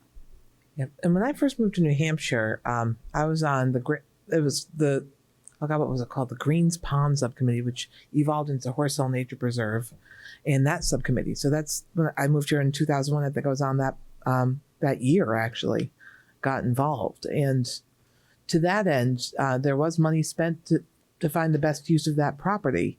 And they hired the National Regional Planning Commission to do that work. So again, what the final master plan was guided by a professional planning association that had the resources to look at, and this is just open space. We're not talking architecture. We're not talking parking. We're not talking some of the sophistications. We're not talking about driving literally thousands of people to one site. None of that is the case on that property, but it's the best use of the property and things like wetlands, what's protected, what are endangered species. So there was a lot that went into it, but nothing to the community impact of this. And I think, I'd say I know what they spent. I don't. It's been so long. But there was definitely a cost associated with that. And at the end of the day, that 500 plus acre parcel is now well thought out and well planned and used by the community. And you'll see the parking that is on Amherst Road, and there's always cars there. So again, by doing it right, it's something that gets to be utilized by the town. And I think I really just need to drive this message home for Mark is, yes, it's our property. Sure it is. But far be it for us to think that we're the ones that use it. Everyone uses it. Every person in this town will be on this property probably at least once in a year on this campus that will be impacted by that. Because remember, voting.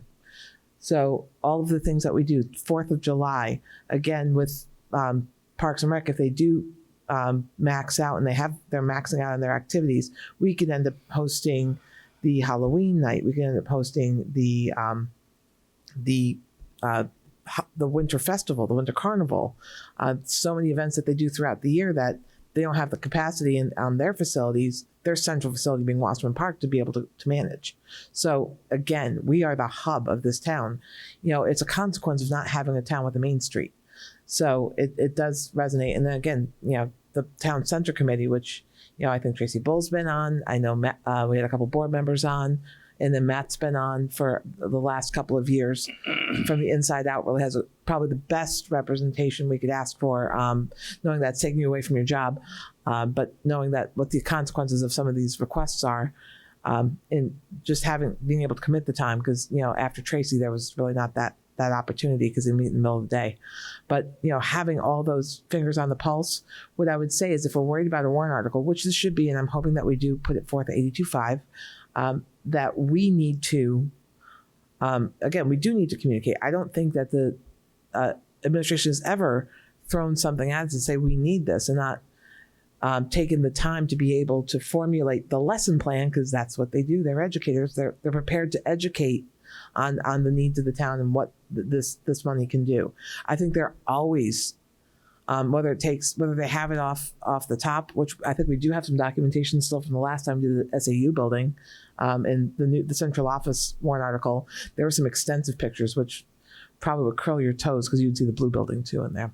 But on that note, the need has been documented, and it probably should be redocumented, because my guess is it's gotten a little worse. It hasn't gotten better, I can assure you. So on that note, yes, I do think it should be a warrant article. I think every warrant article, I know Andy's talked about what it means if the voters say no, and that's okay. I think that's what we've been doing as a board the last few years, and I think it's the right thing to do.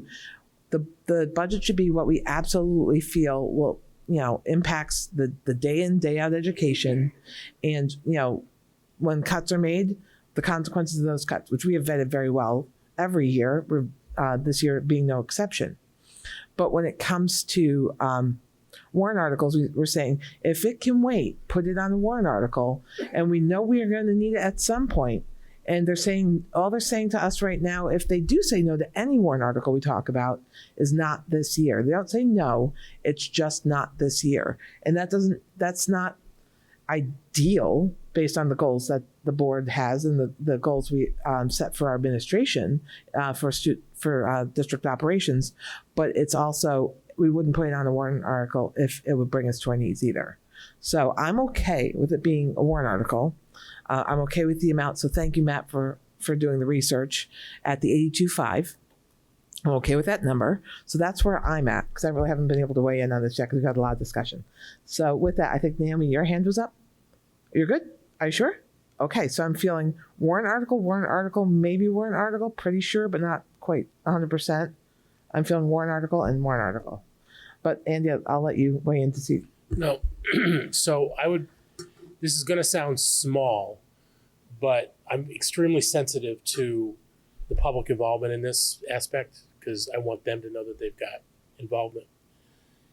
And this, I know you may not be able to answer this today because we have to find out, but what I'd like to see is the way the article is written. It says, shall the district raise and appropriate $82,500 for the purpose of preparing a master plan study? What I'd like to see at the beginning of the warrant article is include something to the effect of, for the purpose of, after community forums outlining specific requirements, the preparation of a master plan, and then sort of remove the open community forums at the end. What I'd like to do is indicate to a person reading this that this master plan will be undertaken once we've received all the input. I mean, to me, that's the most important part. I don't want to do a plan and then do we like this one versus the other one until we get the community input first. Honestly, I'm just going to counter on you on that one and say that I think Matt was really clear in saying that part of this plan would be community input process. The first part of the plan would be to engage the community to find out what the wants and needs are. How can anybody as an architect, engineer, design person, traffic engineer do any work without finding what the needs of the community are? That would be step one. Sure. Absolutely. But my point is, the way that it's written is it sounds like the only time the community's involved is after we've come up with a couple of options on the plan. Now, I know that there's restrictions on what the DRA allows you to put in a warrant article, but my point is somebody just blindly reading this at the voting booth, I want to make sure that they understand that the community is involved in the content to create this master plan. So That's my basically, comment. you're just putting engage the public and so Open engage the community forums. So put that as the 82,500 for the purpose of preparing a master plan study, beginning with.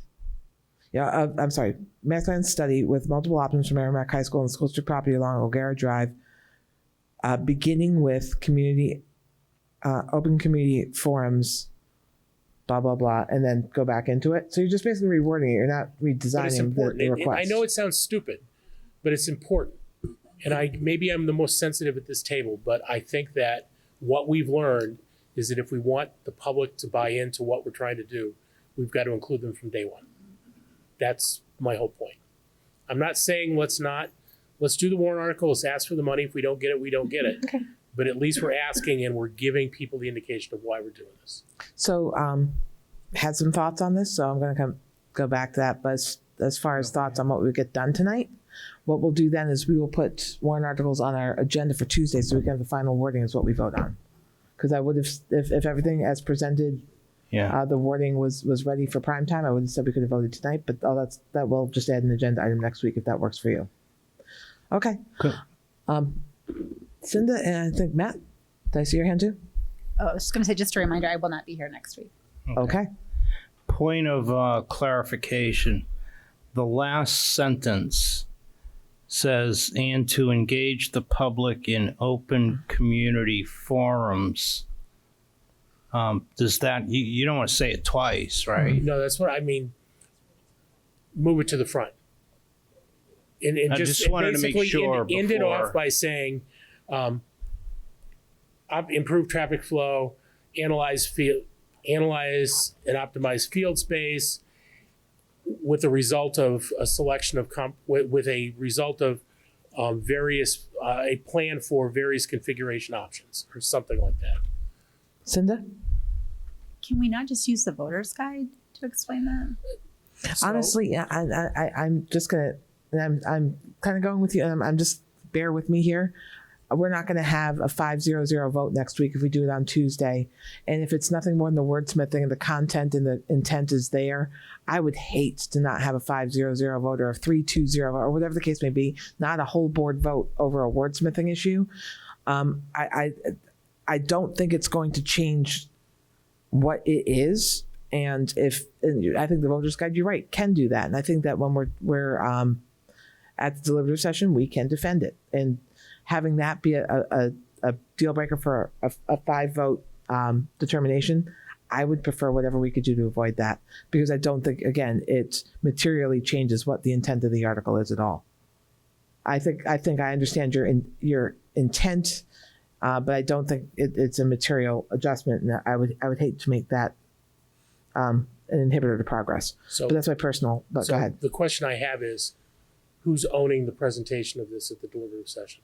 Well, we haven't assigned those yet. We're not even there yet, but we will. But I think that I have a different. Well, whatever. I'm not. I'm going to back away because I'm the minority here. So Naomi. I actually agree that the wording would make a difference. I'm also cognizant to what you're saying. Is there any friendly amendment or wording aspect that we have to vote on the precise wording for Tonight. them Mhm. in order to do it? To do it tonight with the 5 votes, yes. Okay. So if that's something that the left side of the table, my left side, Can I work play on, with that right if you now would, while we're going to doing- make the English major do it. There Got you it. go. Got it. See, all that schooling is going to cost you. So gives you more homework assignments. So on that note, so we feel that that's the way we want to go. We'll let our wordsmither smith it. And so we're on to the third item, which is the window replacement. And so that is $265,000. And so what I want to do, again, the three options are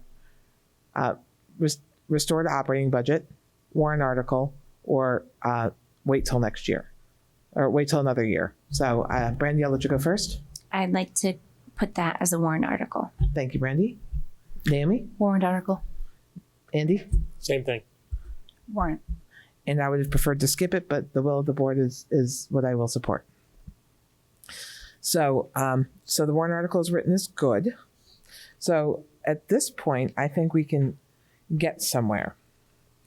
So the only thing we have left is, and I haven't forgotten, Andy, is the furniture replacement number. So by doing everything but the two classrooms, taking all that money out, we reduced the operating budget by $42,586.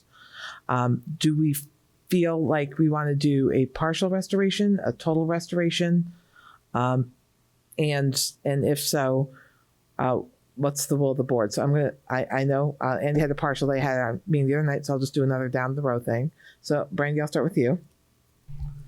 What about Brentwood? Are we going to discuss that one, or are we just taking that out? At this point, it was not as a warrant article, so I did not. I was going to kind of go over, is there any other cuts, because that one was vetted. The our other meeting the other night, and then we can go through the others as well. But I wanted to get the furniture first, if that's okay. But we can absolutely go to Brentwood as well. So, Brandy? I'd like to put furniture back in. The dollar amount is my question, meaning of the furniture, is there some pieces that we could hold off on versus others, bringing the 42 down? But I mean, I guess we're splitting hairs maybe at that point, but if there was a way to, if we could push the high school off, but take care of MES, Thornton's, and Reed's, or even MMS. So hold off on MMS in the high school. That's $15,000 right there. If we add in JMU's and we hold that, then we're, around 25-ish. So that would be my thought, if we can lessen the amount, but I could go either way. But I do think that we should put some furniture back in. Okay. Naomi?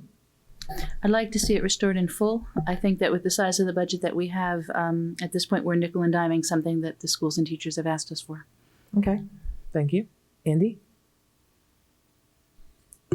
My position is once we have not taken out the Thornton's Ferry's 2 classrooms, which we've done that, the remaining amount, the 42,000, I'd like to cut that in half and let the administration determine the priority order of what to do and what the most important stuff is, but not take it all away, but just reduce what we do. So you're both looking at about a half number? You're both kind of aligned to that?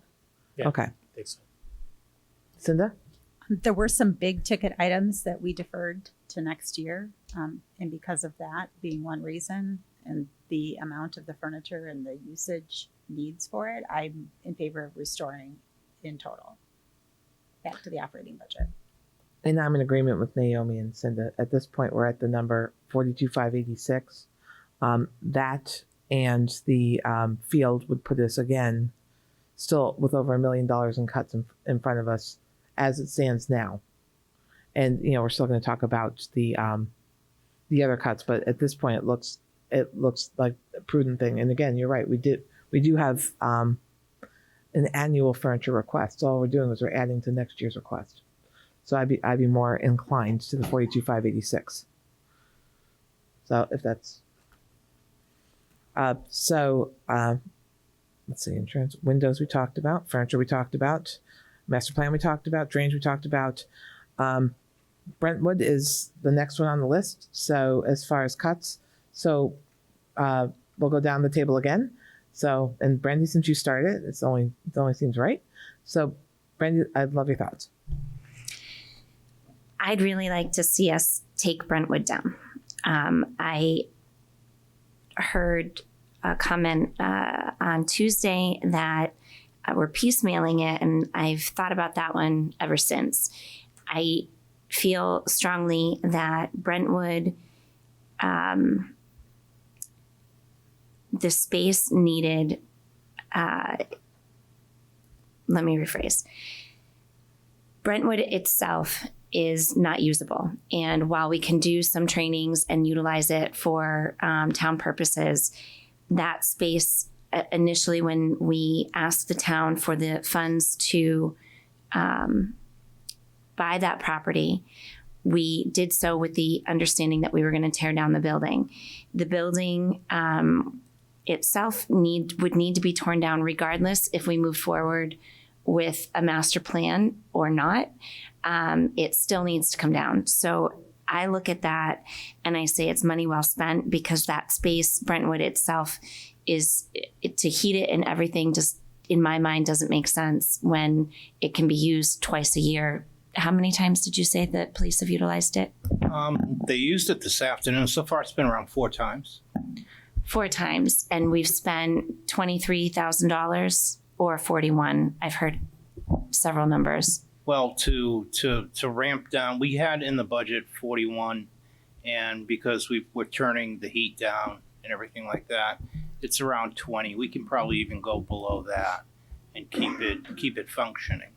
So 20 is in the budget right now. Okay. I think for $20,000, so we're basically looking at $100,000 to demo it versus keep it, because it's 125. So 105,000 for me is worth tearing it down and utilizing that space to whatever capacity we can, even if it looks better. We could even put, temporary parking in there. There's other things that we can do with that space, as opposed to having a building just sit there and every so often be utilized by the town. So I would like to add that back in to our budget. Thank you, Brandy. Naomi? Just to clarify, I think that the 20,000 for the utilities is already rolled into the cost, so it would be 145 to take it down, and the amount we have to add is the 120. Oh, okay. So is that correct? Am I right on that? That is correct. Okay. So just a point of clarification on that.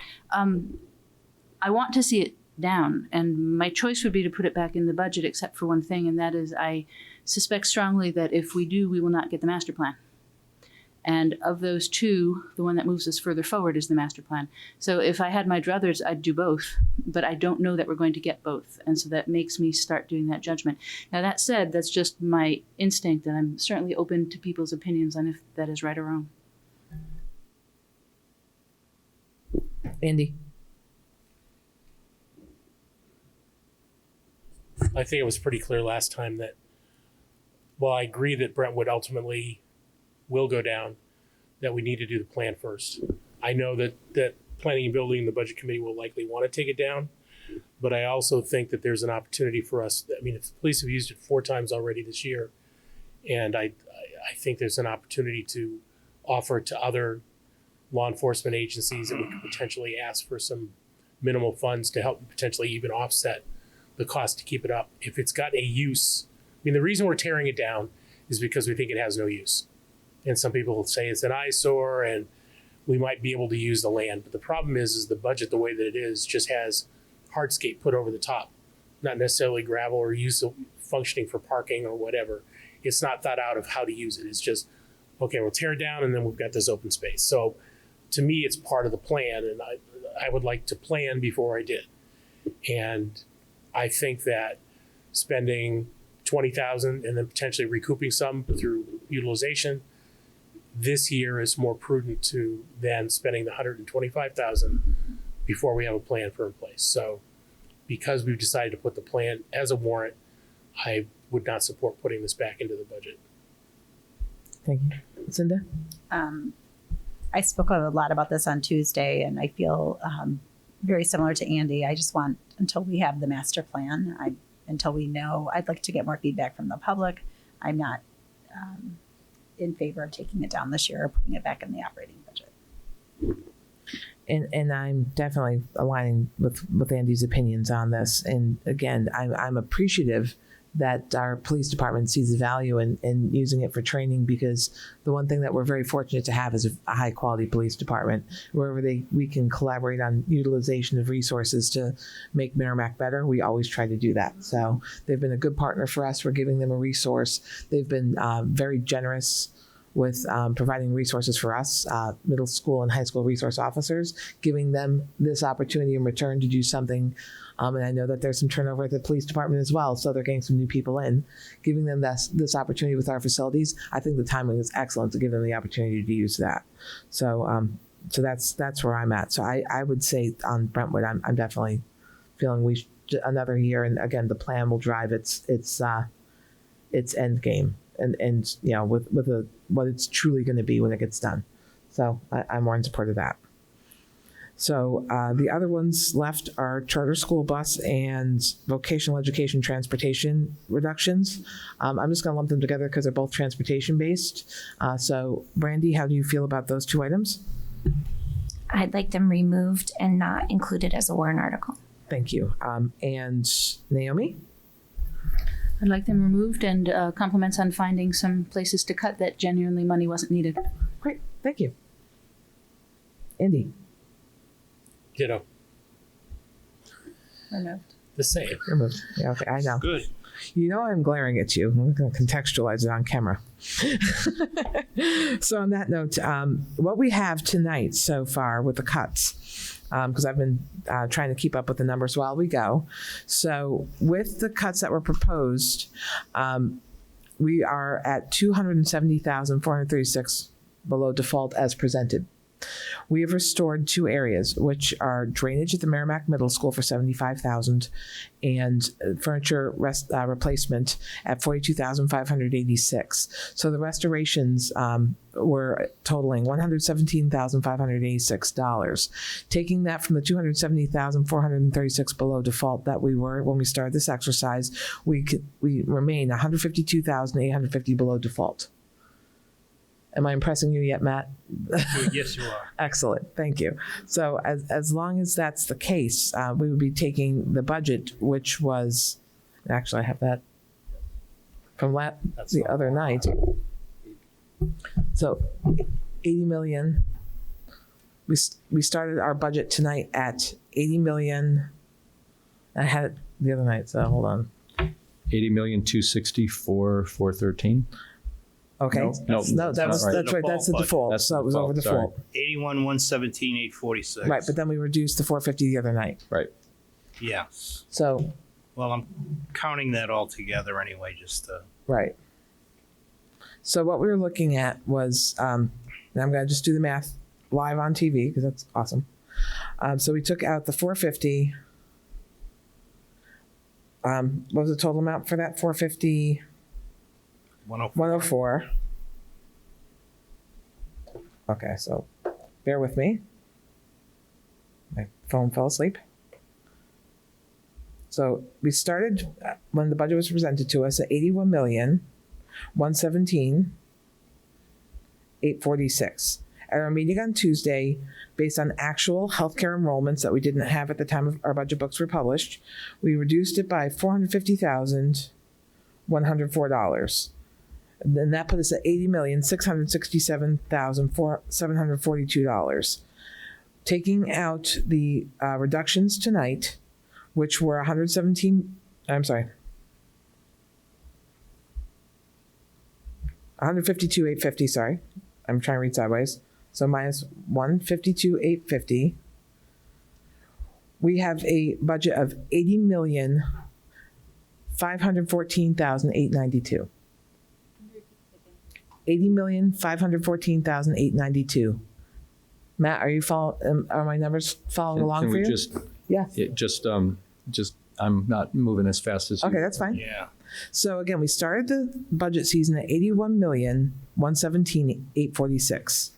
Yep. At our meeting on Tuesday, reduced it by $450,104, and that was based on actual enrollments from this year's health insurance. Yep. And then we took out. So that Oh yeah, please do, John, because I do think I'm a little off. that was 80 264,413 is the number after the reduction of the health adjustment. Okay, so that, okay. No, what did it say it again? 264,413. How could that be just from health insurance? Because No, I'm sorry. 81, No, yeah. no, I'm sorry. 80, it's that's 80 million. 8667,742 after the Correct. health. That's Yeah, right. Right. that's what I have Okay, right here. so then, And then we reduced it by 117,586, which are restoring, taking your number. And this is where I think I might be off. So that's why I'm looking for, It's virtually $1 million, just almost exactly $1 million less than the 81 million. yeah, it'd be $1 million. So that would be $80,100,000, give or take. Not five. You said 80,500,000, Yep. which is over. Actually, yeah, actually it's 80,111,563. Thank you. I had it earlier. I'm sorry. 80,111,563. And that's because we took out the 80,667,742. And then we'd have to add in, obviously, you take the cuts and then add in the two that we took out. So I have this at 80,111,563. Does that, what do you have in the left side of the table? just 1 second. You bet. Because we're taking out the 265 for Windows. We're taking out the Brentwood demo at 125. And we're taking out the master plan at 100,000. And we're taking out 41,179 for the charter bus. And we're taking out 25,000 for the vocational education bus. So I have, again, as I just did, again, 80,111,563. I have that, yes. Oh, thank gosh. Checks and balances. That's what I love about it. All of it back in? So, Or do you want it all back in? Not part. okay. So with that, we would need a motion. Go ahead. So 2 questions. Sure. First, the will of the board was keep all the furniture in, right? Keep all the furniture in and then keep And- the and drainage in. And keep the drainage in. Those are the 2 changes, right? Before you ask, this is going to be an oddball question, but I have to ask it. Sure. So we've gone through and done due diligence on everything else. And one of the due diligence is to be more efficient at the way that we forecast healthcare, right? That was the $450,000. I'm throwing one other idea out there, which I want this board to consider, and we can table it immediately. Last year, the Bedford School Board, which we get compared to a lot, made a decision at the board level to take the guaranteed maximum rate and reduce it by 1%, which, if I did my math correctly, would save us $100,000 if we dropped it from 8.4 to 7.4. Now, Okay. let me Is that a finish. motion, Let by me the way? finish. No, I won't. For Or is it discussion. just a thought? Okay, that's fine. For So make sure discussion. I'm not following motioning you. anything. Okay, that's fine. I do not know the complete background why that board chose that, because it's like rolling the dice. But it is a way to save $100,000 from the budget, assuming that we don't get the full 8.4%. Now, I know that, Matt, when you look historically, generally we find that we're pretty much at the maximum rate every year, although it has varied a little bit. I've Never seen it dramatically. I've seen it once in 20 years. Be less than that. Yep. The only reason I bring it up is because it is a method that a school board chose to drop down the budget a little bit further. I just bring it up as an option to see if this board has the desire to entertain that concept at all before we move on, It also drops the default too. So if we did that. Yep. But there's a risk, because it could mean that because we've done a more accurate job of forecasting healthcare, it makes it also riskier if Catastrophic claims. correct. Absolutely. So I know what you guys' position is going to be. I want this board to decide whether we want to follow the example of another board that borders us. Having a master's degree in human resources, I think it's a terrible idea. Honestly, we've had a very good relationship with Health Trust. We have a healthcare cost containment committee that looks at everything from how the health insurance is being used. It meets monthly, and it's across the district. And I think that that's why we come in so closely every year, because we as a district have infrastructure in place to align ourselves to not only maximize efficiency in its usage, and I think that's what's stabilized our GMR. So when we do have spikes, we usually can say, we know to an extent that there have been catastrophic claims, not to a granular level, but we're aware that there are catastrophic claims that drove those numbers. And catastrophic claims are things like cancer. So with that said, it's the one thing that does not change is our contractual obligation to deliver the premium regardless of the amount it is. We know that we are lucky enough to have a guaranteed maximum rate with our provider that tells us what the worst case scenario is. And we're traditionally in range, except for 1 year. And I think I was on the board that year, and I think we almost danced during a meeting when that happened, but it's an exception, not a rule. So I would hate to take a risk on the one time we had an exception. And my HR background just says it's not what's best for the district. I saw Naomi and I see Cinda. I can understand the allure because it sounds like an amount that simply one could absorb with any other surplus that there is, but it seems somewhat dishonest if we know from historical data that we're going to have a certain obligation to undercut that intentionally. I would not be comfortable with. Mm-hmm. I just feel we have a duty to the public to hold that in our budget based on the information we've been given. I'm not in favor of rolling the dice just for the perception to get that dollar lower. So I'm not in favor of that. Yep. And at the end of the day, what it'll do is if we did that cut, it would actually say, well, we're going to be covering the health insurance premium. That's not up for discussion or up for question. But it means that we're going to have to make cuts in other areas where we budgeted, but we now have to fall short. And it will be, my guess, probably very quickly classroom impacting. And that's not what we want to do by $100,000. So we spent too much time on the granularity of this budget to do that. Oh, Andy? So I threw this out there because I wanted to discuss, because it is a method that another board has used to help fine tune. It does affect sort of the spending a little bit. It's a different way to look at it. I don't support it either because I agree with the approach that we take as a board to err on the side of make sure we have enough money to do this and not do it to reach a bottom line. But I just wanted to bring it forward as we're going through deliberations just to make sure that we're uncovering rocks. We have not, as a board, made a conscious decision, largely because of our programs as well as because of our unknown level of population change this year, to not look at staffing at all, which I completely agree with. So I just wanted to look at that last one, talk to the board, but I'm comfortable with the decision. So I'm personally coming forward with making a motion on the budget the way that we've discussed it so far this evening. Okay. So that said, I would entertain a motion to put forth an operating budget for 2020, 2021, and I'll make the motion to be $80,111,000. I'm handwriting, so sorry, $563, and I will entertain a second to that motion. Seconded by Cinda. Are there any comments to the motion? Seeing none, we'll put the motion to a vote. All those in favor signify by saying aye. Aye. Opposed? None. The motion carries 5-0. Thank you. On to warrant articles, and you have just a little time left of wordsmithing, because what I'm going to do is go through the ones that aren't getting wordsmithed, and we'll end with the one that is. Okay?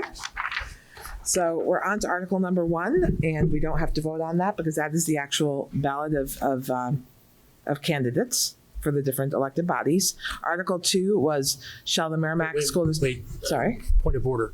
You're going through looking for votes on these warrant articles? Are we talking, because there's a warrant article we have not talked about yet? We can do both. Okay. Absolutely. So I'll basically read it. Say, are there any questions or comments to the article? If so, and then we'll vote for each and every one. Other than the ones we decided we weren't going to do. So shall the Merrimack School Board be authorized to accept on behalf of the district without further action by the voters, gifts, legacies, and devices of personal or real property which may become available to the district during the fiscal year. Majority vote required.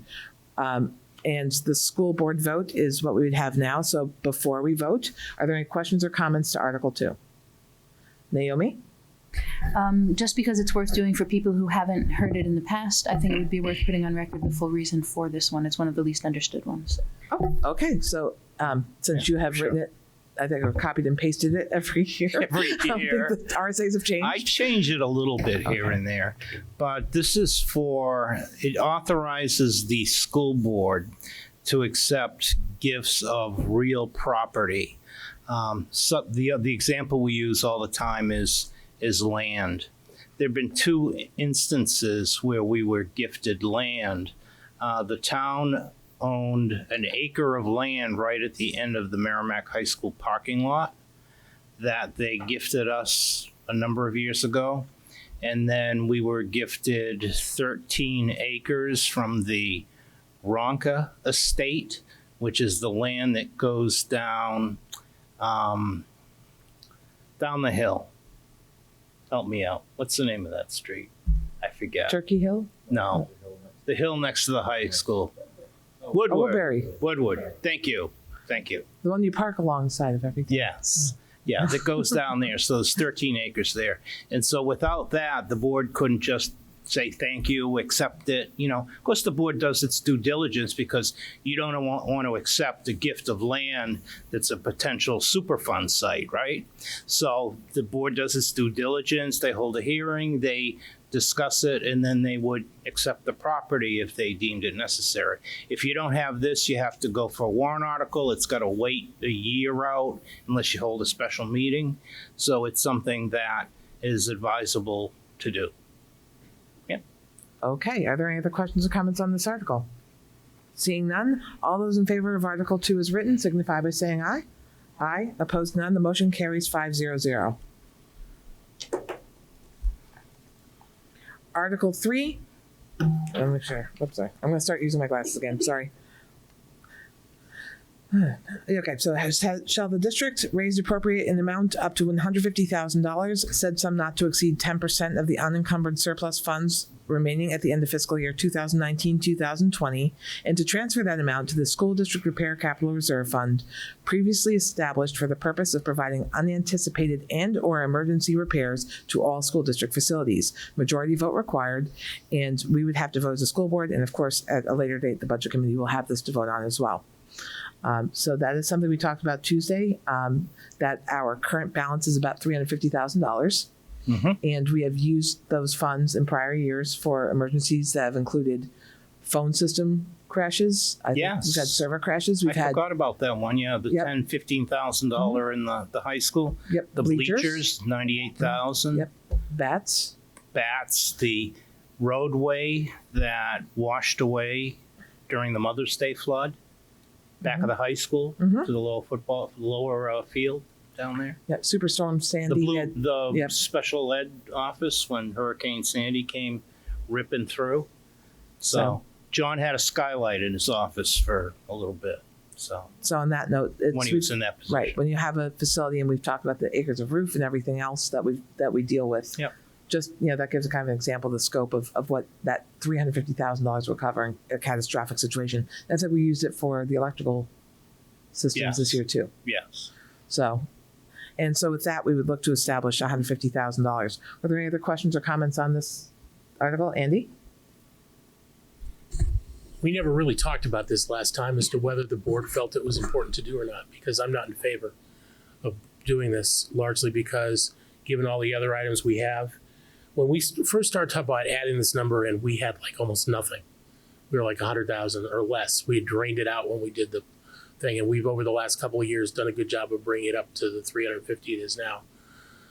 Given what we're trying to do with the other items, with the windows, which are potentially a risk item, with the planning and things like this, I personally feel that with $350,000 this year, we could do a pause on this concept and let it go the way it is and not try to put more money in the emergency fund. I understand the reason behind it. I just question given all the warrant articles that we're doing. So that's I was holding off talking about it last time because I wanted to see what the article was and see what what we were going to talk about. So, Naomi? Question for you, Andy. I know that we're voting on a particular one, but are you assuming in saying that you're supporting, we haven't finished talking about all of them? I just think that given we talked a little bit about what we'd use the money for, and we talked about if the roofing failed, what would we need to do to cover an emergency in the portion of the roof that might start to leak. And the idea was we would not use money in the emergency fund to rebuild a roof, but just to repair it and then to maybe put in the operating budget the following year. So that being said, and the kind of emergencies that we've had, my personal feeling is $350,000 in an emergency fund is adequate to get us through the year. That was my thought process. I understand the reason to build that up. I'm just saying that given the number of warrant articles, I'm saying we don't necessarily, it's not as though if we were down to $100,000 again, I'd be all over this one, but we're not. We're at $350,000. So I think that what I'm asking, and Shannon, I don't know if I'm crossing over boundaries of which one we talk about when, so feel free to Of course, we can pick them. table it too. If we want to table it to a future vote because of how the others fly out, that's fine too. We can table the vote on that. I'd like to talk about Article 4 before. Sure, I think that makes sense. Yeah. And so again, with Article 4, and as we're doing this, we're also deciding whether to have it on the warrant because, you know, we asked them to draft everything and that way we would choose what we wanted. So I guess the first thing I should be asking now going forward, because these are the less traditional ones, do we want this as a warrant article? Yes. And if so, how do we vote? So Article 4 is, shall the district raise and appropriate the sum of $655,805 for the purpose of roof replacement at James Mastrocola Elementary School and James Mastrocola Upper Elementary School that are past their warranty period with a new roofing system having a 40-year warranty. Majority vote required. There would be a vote for the school board and a vote for the budget committee if it makes the warrant. So what is the will of the board to put this up as a warrant? We'll start with that. I'll start with no. Cinda? No? Andy? I'm going to go this way. Yes? Naomi? I'm doing this like, you know, with a Storage Wars thing, so I have to figure out your Brandy and I are going to stare each other down and then figure out which one of us says it last. So Brandy? I actually would like to remove that and not have it as a warrant. Okay. And Naomi? I'm in favor of it being as a warrant, but I can go with the will of the board. Okay. And right now the will of the board is 3-2 not to have it as a warrant at all. So with that, it is removed from warrant consideration. Go ahead, please. And the reason that I've made that just my choice, my vote, is based on the information we received on Tuesday, that we felt comfortable that moving everything back by a year would be Sufficient. would be okay. And because of that, that also puts us closer to when the district is debt free. And to be able to get us to that point is what would be my desire. So that's why I voted no. Yeah, and I'm along that ilk. Andy? So the reason I wanted to see this time is because we've had a history of putting roofs into the budget. And last year we made a conscious effort for probably the first time in a while to pull a roof out of the operating budget and not do anything. I think last year was the last non-roof year that we had in quite a while. By leaving it out of the operating budget this year and by not offering it as a warrant article this year, it means we have a 2-year gap, which is fine. Mm-hmm. But it forces, in my mind, it forces the board to put that roof back into the operating budget next year because it's now getting to the point where it's not an option. My idea was to test the public on putting a roof in the operating budget this year to see if they wanted it or not. That might help to level the roofs out over that period of time. That was my rationale for supporting this as a warrant article. But it's just, it gives the whole point of these items in warrant articles to let the voters have their voice on what it wants to be. And we got pushback sometimes for putting roofs in the operating budget, not in the warrant article. Well, this is a good year because we don't have to do it to see how the voters react to putting a roof in a warrant article and seeing the result. That's the reason that I wanted it there. So, And I mean, my other thought, in addition to what Cindy was saying, we are in an okay position with this roof, is I don't, when you add it all up, it's a lot of articles to consider. And when you add up to close to $1.2 million in requests. So with that, my other goal is to not create through individual requests an undesired spike. Because again, when we have that flexibility and we are paying down debt, the bonded debt / capital improvements numbers go down and down and down. So I think that in a couple of years, based on the spreadsheets that we had the other night, that we will get to a point where even if we had to do 2 roofs in a year, that we won't have the bonded debt as well, that it's not going to be as impactful to the tax rate. And the infrastructure is strong enough to sustain this delay. So that's that. I had a couple of layers to my consideration on that, and that was one of them. So with that, did you want to go to the end first or not? It's up to you guys. If 4 was the only thing delaying the vote on 3, I can go back to 3. Okay. So Article 3, did we want to reconsider that now? Okay, so with that, we'll put the motion to a vote. All those in favor of the 10% or $150,000, whichever, not to exceed $150,000 of our surplus, that warrant article, all those in favor signify by saying aye. Aye. Opposed? Is this voting whether it should be on the warrant or? No, this is, I think we have to do that first. I want to vote first on whether it should be on the warrant. Okay, sorry about And that. once we decide, then we take the vote. I on what we apologize. recommend. You're right. Again, new No. New It's- waters here. I get it. I've done this a few years. It's the first time we've ever had to kind of layer this in that way, but it's still good. So just as a roll call, do you want it on the warrant? Yes? I do, but my question is, any chance in changing the number? There is always a chance in changing the number, so you can actually... So I think I would like to have this be, just because I'm looking at the additional ones ahead and I know where I vote for the other ones, I'd like to lower the amount to 50. Mm-hmm. And that puts us at 400,000 in the account. Okay. And I think 400,000 is a good number. So if we were to have something, I can't imagine 400,000 being spent in one. I mean, you can. I mean, it would take something significant, I guess is what I'm saying. If you, can I, Go ahead, please can I do. speak up? Sorry. You've I have written a all those habit checks, of so... just, 400,000 is a decent number. It was the price that we had to pay to Honeywell to replace a series of boilers at Mastercole Elementary School this summer. And that was an extensive project. If you remember my wonderful pictures that were online of the boilers and the pretty piping and everything like that. So, that would be a catastrophic failure that could happen.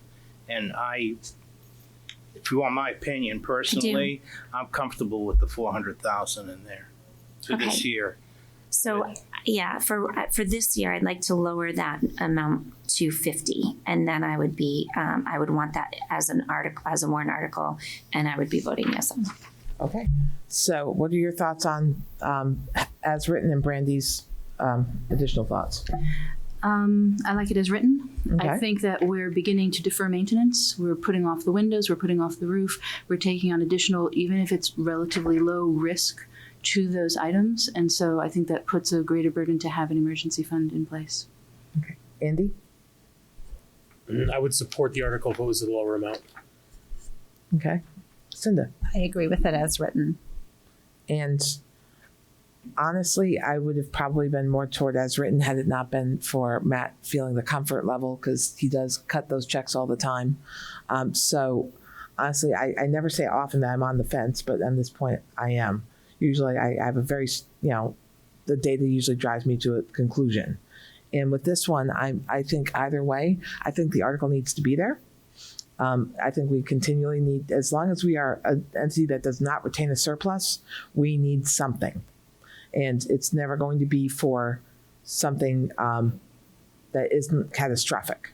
So a failure of a system, a failure of and so for that reason, I am more inclined to the 150,000 than I am to the 50. but I do believe that, you've given me a little comfort on that. So, I mean, it's one of those things I feel like I'm on the American Idol and I have to make a vote for I'm going to keep right now. But yes. So I agree, but so I'm going to be voting that we do have the warrant article for the windows at the 265, and I'd really like to see the warrant articles that we have in here pass. So if Matt's okay with having 400,000 and he feels that that's sufficient for this year, and I'm not suggesting that we don't add this as a warrant article for 50 next year. I just would really like to see the windows pass, and I'd really like to see the master plan one pass as well, and the bleachers pass. I don't know that we're going to get where we want to get in totality if we're asking for that much. So especially with you being comfortable with that amount, I'd like to do maybe another roll call in hopes that... Well, there is, I'm sorry. Yeah. Go ahead, Matt. There is a past history. When I first got here, I went through all the annual reports back to like probably 1989 or something like that. And I went through and I looked at the warrants because I was looking for something in particular. If you had adopted this particular RSA that allows you to accept cash donations, I was looking for that. And I did find it, which made me feel good.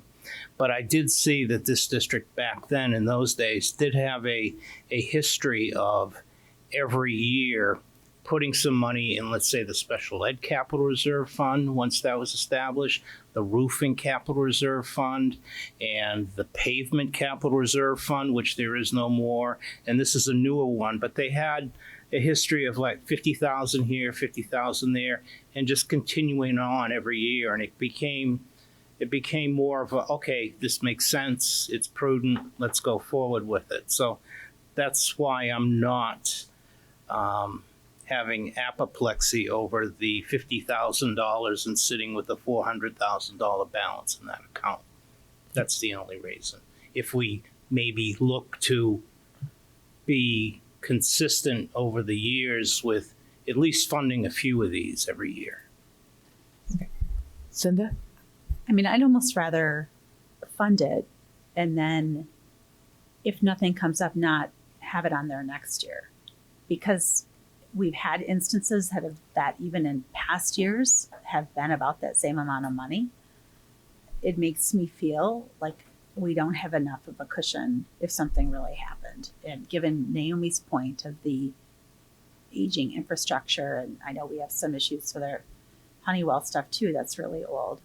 I'd rather either not put it on at all and go for something next year of a greater amount to decrease the number of warrant articles we're asking for the public, or leave it at 150. Naomi, did you have? I agree with Cinda. I think that I'd be more likely to support the yes or no than a small amount, because I think that you make a fair point, and in some ways you're putting my own logic back at me, because the reason I didn't go for the Brentwood teardown was to give other things an advantage. But if we're going to do that, we might as well do it right, rather than kind of begin to starve the fund in that way, I suppose. So I would probably go for either the full amount or no, rather than the diminished amount. Thank you. And I with deliberations with everything else, and I'm just thinking about the bleachers because they were close to, I think, there were a huge amount as well. That was completely unexpected. And that was just, 5 years ago? So, Yeah. so on that note, it was That's 100,000. yeah. So the 6-figure breaks can happen in a day with no notice. That was just a good pep rally. And suddenly we're buying bleachers. It was a good basketball team. There you go. Well, Yeah. very good basketball team. So on that note, no, I understand what you're saying. And we are by nature, not one that has the biggest safety net. We don't have a $60 million taxpayer savings account, funded savings account. We have a $350,000 taxpayer funded savings account and 11 acres of roof. So, I do get it. So since we are looking at putting things on warrant articles that maybe historically could have been a budget, I do lean toward the 150. I do.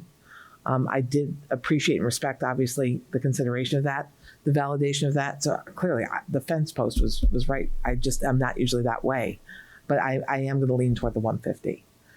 So with that, if there was, so 3 to 5 want 150 on the article. So that's what the article will go forth as if we choose to do the article. And I think we have agreed we want it.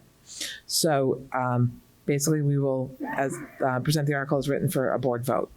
So shall the district raise and appropriate an appropriate amount up to $150,000, said sum not to exceed 10% of the unencumbered surplus funds remaining at the end of the fiscal year 1920, and to transfer that amount to the school district repair capital reserve fund previously established for the purpose of providing unanticipated and/or emergency repairs to all school district facilities. And so we are up to the vote. All those in favor signify by saying aye. Aye. Opposed? 1. So the motion carries 4-1-0.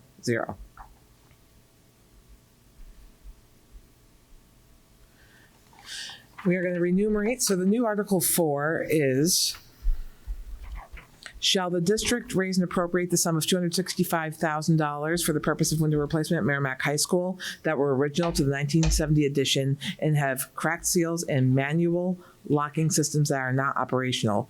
Majority vote required, and it's up to the school board for a vote. In our earlier deliberations, when we talked about the cut list, we did decide that we wanted this as a warrant article. So we will be voting on the article as written. So all those in favor of our new Article 4 as presented signify by saying aye. Aye. Opposed? None. The motion carries 5-0-0. New Article 5 is former Article 7 on your sheets, because Article 6 was the $75,000 for drainage, and we restored it back to the operating budget. Article 5 is, shall the district raise the appropriate, I'm sorry? Oh gosh, this is the new one. Read us what we're going to do. Well, we'll see. Thank you. We'll see if I captured it. I hope you did. Shall the district raise and appropriate the sum of $82,500 for the purpose of engaging the public in open community forums designed to develop a series of options for the use of Merrimack High School property and school district property along O'Gara Drive, focused on optimizing student and staff parking, promoting citizen safety, considering placement of office space, improving traffic flow, analyzing, optimizing field space, resulting in the selection of a community-driven comprehensive plan for the reconfiguration, redesign of this site. Can you read the first bit again? Shall the district raise and appropriate the sum of $82,500 for the purpose of engaging the public in open community forums designed to develop a series of options? I can happily read it again. Naomi? Nicely done. There's no engineer in that. People are going to ask Exactly. why we need that much money to talk to them. So I don't know if it would be an engineer-led, series of community discussions or something of that sort, but We will table 5 until you're ready for draft 3, if you don't mind. Okay. Well, so Okay, but just- you're right. There's no engineer in that, so that it sounds like we're There wasn't, I'll just say there wasn't, I don't believe there wasn't in the original in either. the original, but maybe that was an oversight to begin Well, with. but I think the key, but you did have in the beginning the creation of a master plan study. I think those words are still valid. It's just that the master plan study will be driven by input from the you had the right word about the public stuff, but it should have gone, say, with the public input, whatever the word was, in the ultimate creation of a master plan study that will include these areas or something like that. You see what I mean? It's you didn't have a what you were going to get for the $82,500.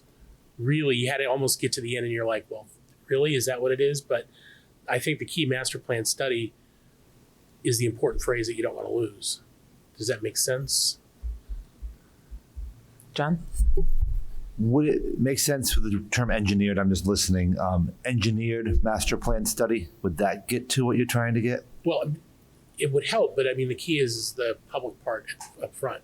So you take what Mark did with the public part through community forums and public input to assist, to drive the creation of a master plan study that will look at these or something like that. See what I mean? I don't want to lose the engineered master plan study, but I want to put the community part at the beginning.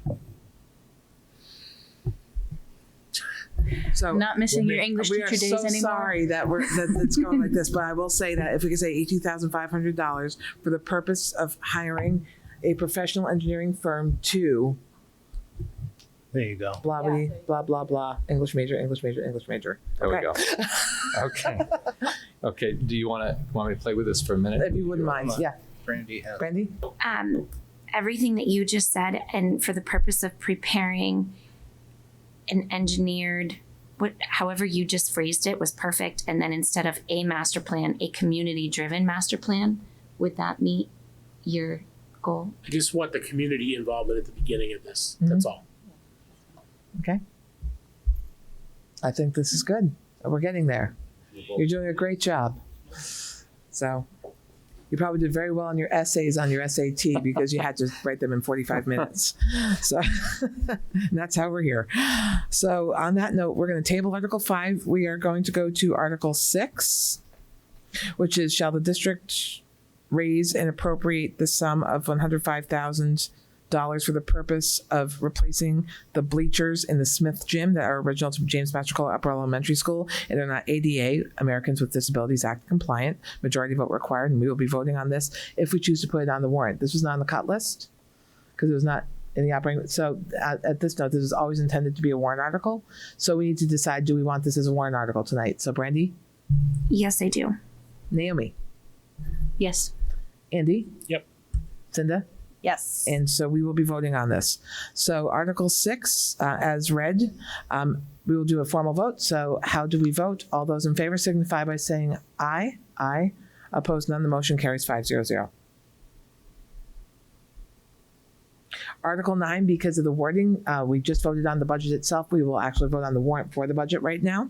And shall the district raise and appropriate as an operating budget, not including appropriations by special warrant articles and other appropriations voted separately, the amount set forth on the budget posted with the warrant or as amended by vote of the first session for the purposes set forth therein, totaling $80,111,563.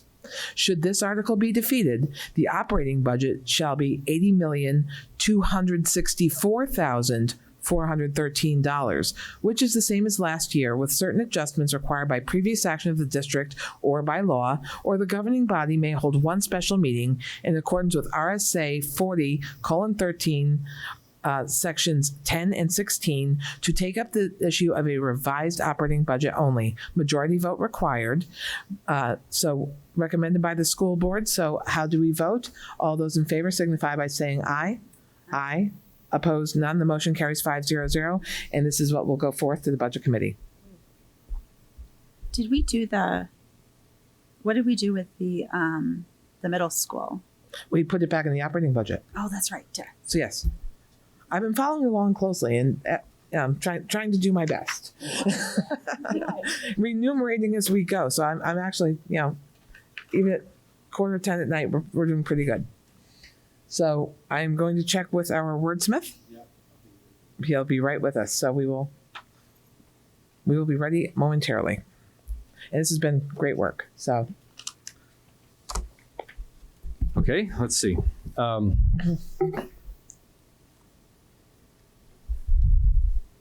Shall the district raise and appropriate the sum of $82,500 for the purpose of hiring an engineer to collaborate with the public in open community forums designed to develop a master plan study to include a series of options for the use of Merrimack High School property and school district property along O'Gara Drive, focused on optimizing student and staff parking, promoting citizen safety, considering placement of office space, improving traffic flow, analyzing and optimizing field space, resulting in the selection of a community-driven comprehensive plan for the reconfiguration, redesign of this site.